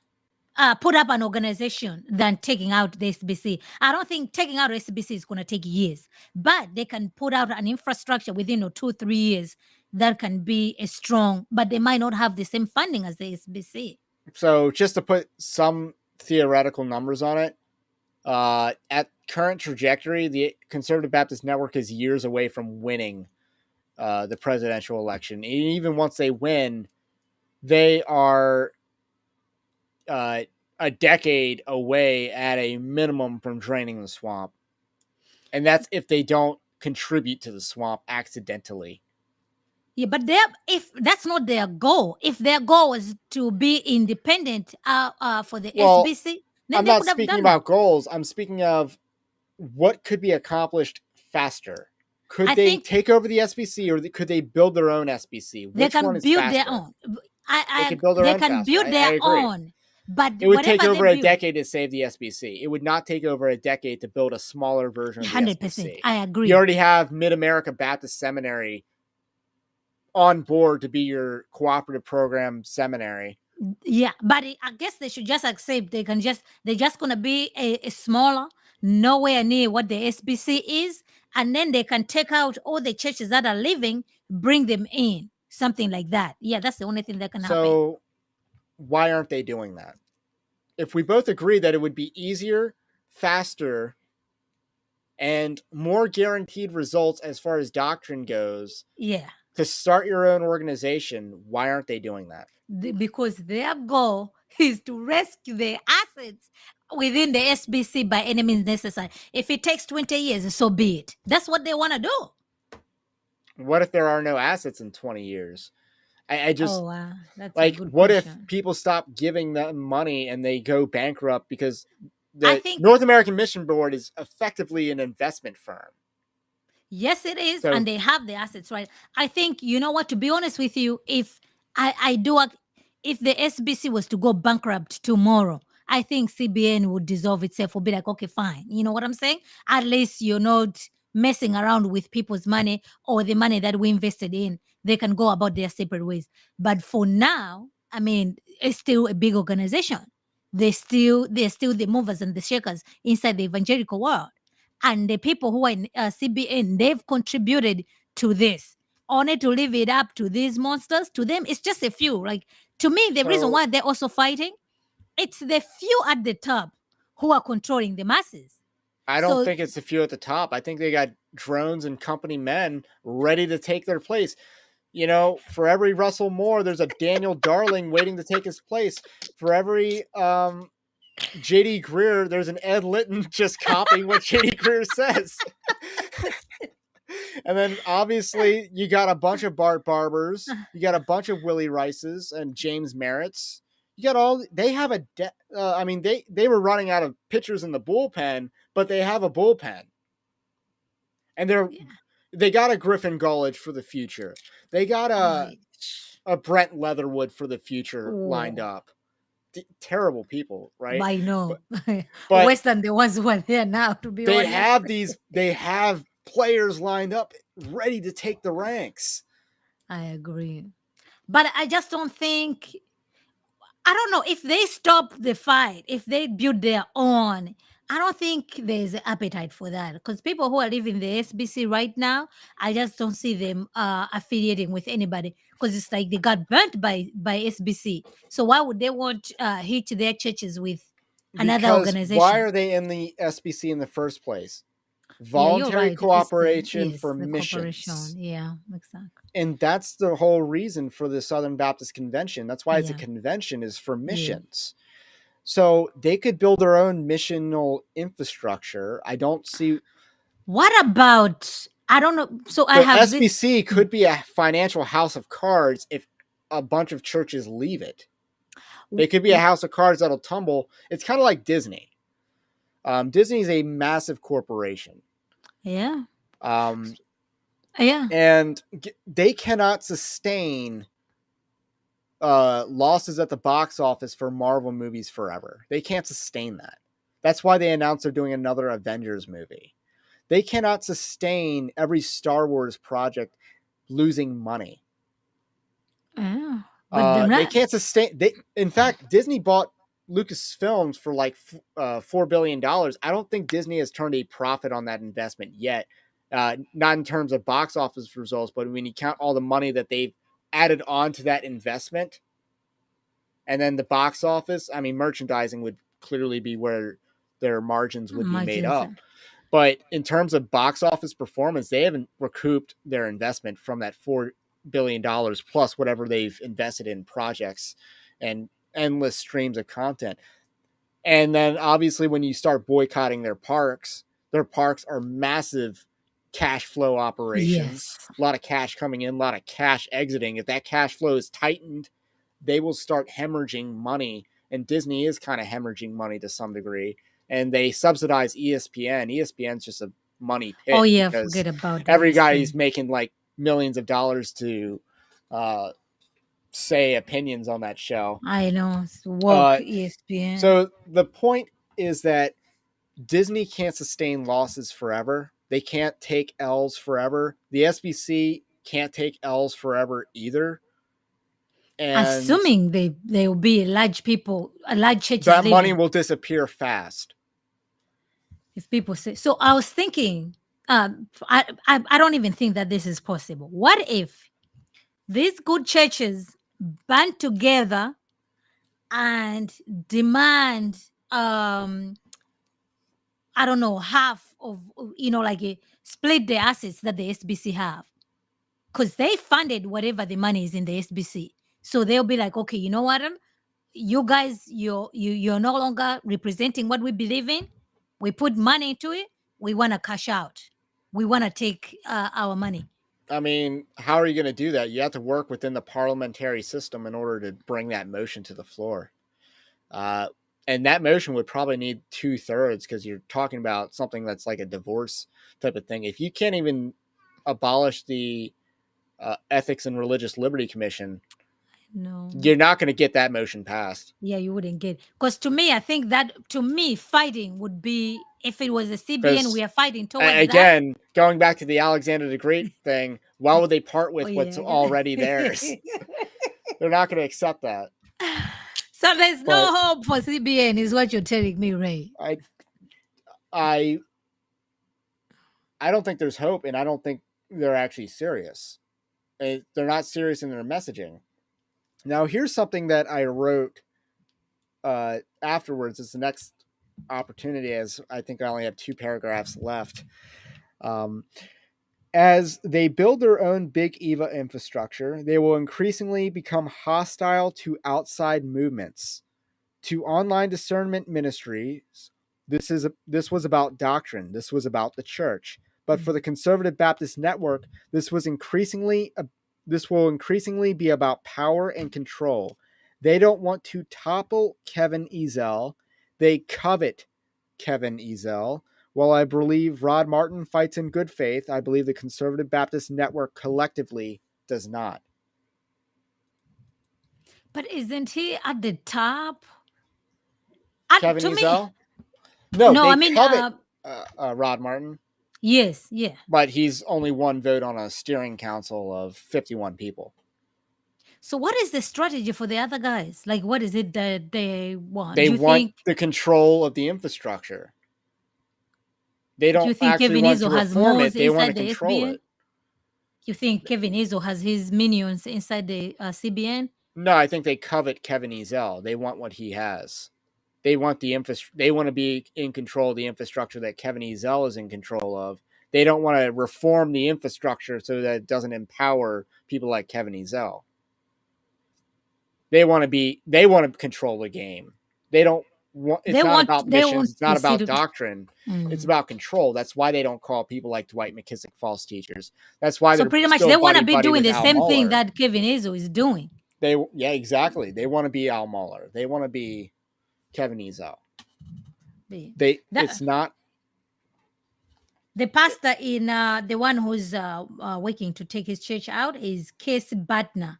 He's the pastor of Beulah Baptist Church just outside Orlando. Right. I remember reading that today and yesterday. So Brad Jerkovich, I don't know anything about Brad Jerkovich. Neither do I. Which is unfortunate, which kind of sounds like a little bit he's too posh for people like me, the plebs. To people to know. But he must be nice and clean. And I think that's why they're not interested in starting their own, despite the fact that if they did start their own, they could be all that. So, but they want more. Yeah, but also remember, you have to understand, like, these people, they were born and raised, all they know is SBC. So leaving it and starting your own is scary. I wouldn't be sure about it myself, let alone convince other people to follow me. Right. I mean, I'm more entrepreneurial for sure. Yeah, so that's, yeah, you are a risk taker. Most people are not risk takers. Most people are followers. I mean, but they have a critical mass that could start something. Obviously, they have to sell their own critical mass on leaving the SBC, but they have something. What if they can I mean, like, Al Mohler is still a player inside the SBC. I guess what I think.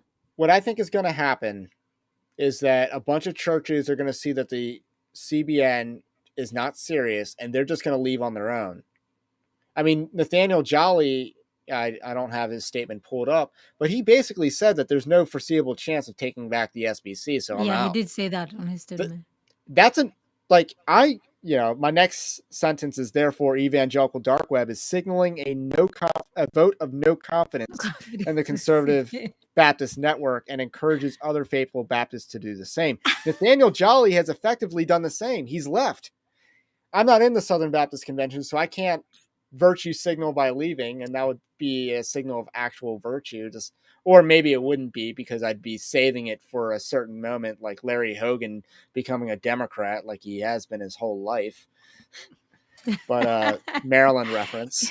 I mean, he was in a blue state. What did you expect for him to keep his seat? He had to govern as a Democrat. He didn't have to do that second term. Yeah, and like, people voted him because they were just like, well, he's a Republican. He doesn't bother us. He governs as a Democrat. Okay, fine. Here you go. That's how he survived.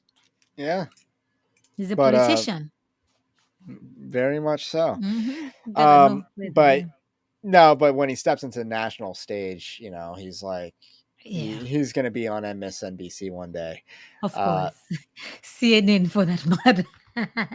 Larry Hogan's the governor of Maryland. For those of you who are not in the know, so Nathaniel Jolly, people like him have already voted no confidence by leaving. Mhm. And I think they're going to see that, okay, we're just going to lose every year. And maybe they won't have the criticisms that I do of the CBN and their effectiveness. But at the same time, they're going to see the results of the CBN, and the results speak for themselves. They're not winning. They don't have a pathway to victory. So at the end of the day, they're going to just give up on their own. In, and I guess the reason is they want what Kevin Ezell has rather than trying to start their own. So we're going back to the coveting Ezell question. Rather than starting their own, where they could play kingmaker and create their own corrupt system, which I think they would, because I don't think they're serious, because they have 51 people on a steering council. It's just, that's not an effective Yes, organization. it's big. It's just too big to be they need a strike force. And because they kind of created like the main opposition party, a party within a convention, Mhm. they have people that vote in a block, and that block, they're not expanding their block enough.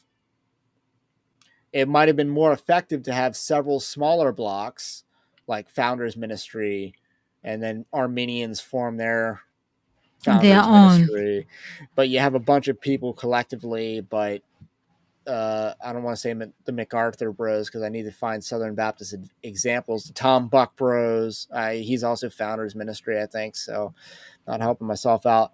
But the You Mike can just Stone Mike Bros and the Stone. Rod Martin Bros, although they're probably in the same camp. But you need to build coalitions, and they kind of hemorrhage themselves in their ability to form coalitions. Uh, Mark says CBN may be looking at history of the conservative resurgence, as you say, when they should examine more of the recent track record of the viral infiltration of woke ideology into other organizations. That's a very good point. They're comparing apples and oranges. They think this is 1979 Southern Baptist What's Convention. It's No, the not. landscape is different. Yeah, exactly. This is, your hive mind is infiltrating. And man, what's that horror movie that I've never seen? But the one with Leonard Nimoy. Uh, it's been remade like 3 times, but like the people that the body snatchers, Invasion of the Body Snatchers. I don't know it. But that's kind of what it's closer to. It's not. It's not the conservative resurgence. This isn't the same, and excellent way to point that out, because it's not the same. No, it's not the same. It's not So the same. I don't know. So we're at the end because I've read my entire thing. Where are That's you nice. at? In the beginning, you weren't quite there, and I I, guess you're trying to talk me off the ledge. I'm trying to talk you on the ledge because no, like it's breezy. your points. I hear them, but to me, I still think that staying and stop funding just be a thorn on these people's side while they're Troll them for building. as little as $14 a year. Yeah, whatever else they have to do, but at least so long as they're still there, they're still relevant, but they're building on the other side. Like just be there so that these people will know if we do XYZ, we might make it on the front page of Megan Basham, or we're gonna be this whatsoever. I think that's the only way that they have to do. And I don't know when that case is gonna conclude. Will McGraney and Kevin Izzo, if he wins that case, like find that issue so it's on the front page on a New York Post or even on Washington Post, so that these people are just going to be ashamed and just resign because it's not working. Anything else is not working, so they need to change their tactics. Like force them to resign. Like what happened to Willie Rice, right? He wanted to run, but he was forced to be like, force, and they're very good at forcing people to resign. Look what happened to David Allen, right? Right. We But don't have we want you. gotten someone? Can we get someone like Al Mueller or Adam Greenway to resign? Adam Greenway has been publicly outed as someone who's that Yeah, paranoid for power, yeah. who doesn't trust people he doesn't hire. I mean, I read David Allen's letter. It Mm, is very incriminating of yes, exactly. Yeah, uh, yeah. Adam Greenway's Yes. And it's a good letter policy. because he provided, they say, oh, this happened this day, whatsoever. So to me, I think you have to play their game. You cannot play nice. So those are the things, like that way it will just be like, okay, you know what? Adam Green, you're way too exposed. Force the resignation so they can be on the sideline and see how this thing works. You can't play nice with these people. I mean, again, I think the path forward is they have to build their own organization or just go to independent Baptists and just embrace the IFB label. Just don't go King James only. But there is value in voluntary cooperation for missions. I mean, I also see seminaries going out of style as well. I think churches need to go back to raising their own pastors and then kind of splitting off like amoeba. Oh yeah, but that's going to Or take planting years. churches. But that's a different question. That's not Yeah, specific to a denomination. yeah, But for the Baptists like their voluntary cooperation. yeah. That's sure do. There is power in numbers and ability to speak on cultural issues as Mhm. unison in the body, of which the Southern Baptist Convention does a terrible job at. Um, I just and I don't understand the stay to troll them and then just lose, because JD Greer came back at Tom Askell after the convention and trolled him. Like JD Greer, I'm a troll. I recognize trolling. That was good trolling by JD Greer on Tom I didn't see. Askell, I saying didn't we see. changed the direction. That's what he did. Oh, that's a good job. That is excellent. That's a good job. That's a good. To me, I think so. Cause like these people, I'm fine. To me, force these people to resign. Leave, be building on your own, but make sure that you force these people to resign. Play their game. Look how they just managed just to sideline. I mean, fire whatever David Allen. I Just like, mean, what okay, exactly have I done? I guess here's one thing we haven't examined. What happens if that 34% voting block leaves? Yeah, it will affect the bottom dollar. What will happen, or not the bottom dollar, the voting block? Let's talk about the political science of the Southern Baptist Convention. You're going to have an overtly liberal party rise up and fill, because now they're electorally viable. Maybe they're not a majority of the remaining 66%. There'll be no opposition. But they might be 30% of that remaining, or 30 out of that. They might be 30% of the current convention level. But they'll have no opposition, so they'll just be fine, because it's like, okay, no, they will have opposition. Like if you have let's say the Democrat Party disappears overnight, like all the Democrats are just raptured away. I see. So now, okay, yeah. So now you would have like Republicans and independents, okay, but you would have fighting. But that would split into multiple parties quickly. Because you would have the establishmentarians and the conservatives each form their own parties. So it's going to expose in the Southern Baptist Convention, you would have the same phenomenon take place if the conservatives would just up and leave. You would basically have a Dwight McKissick wing of the party that has at least 20% of the vote every single year. I like that.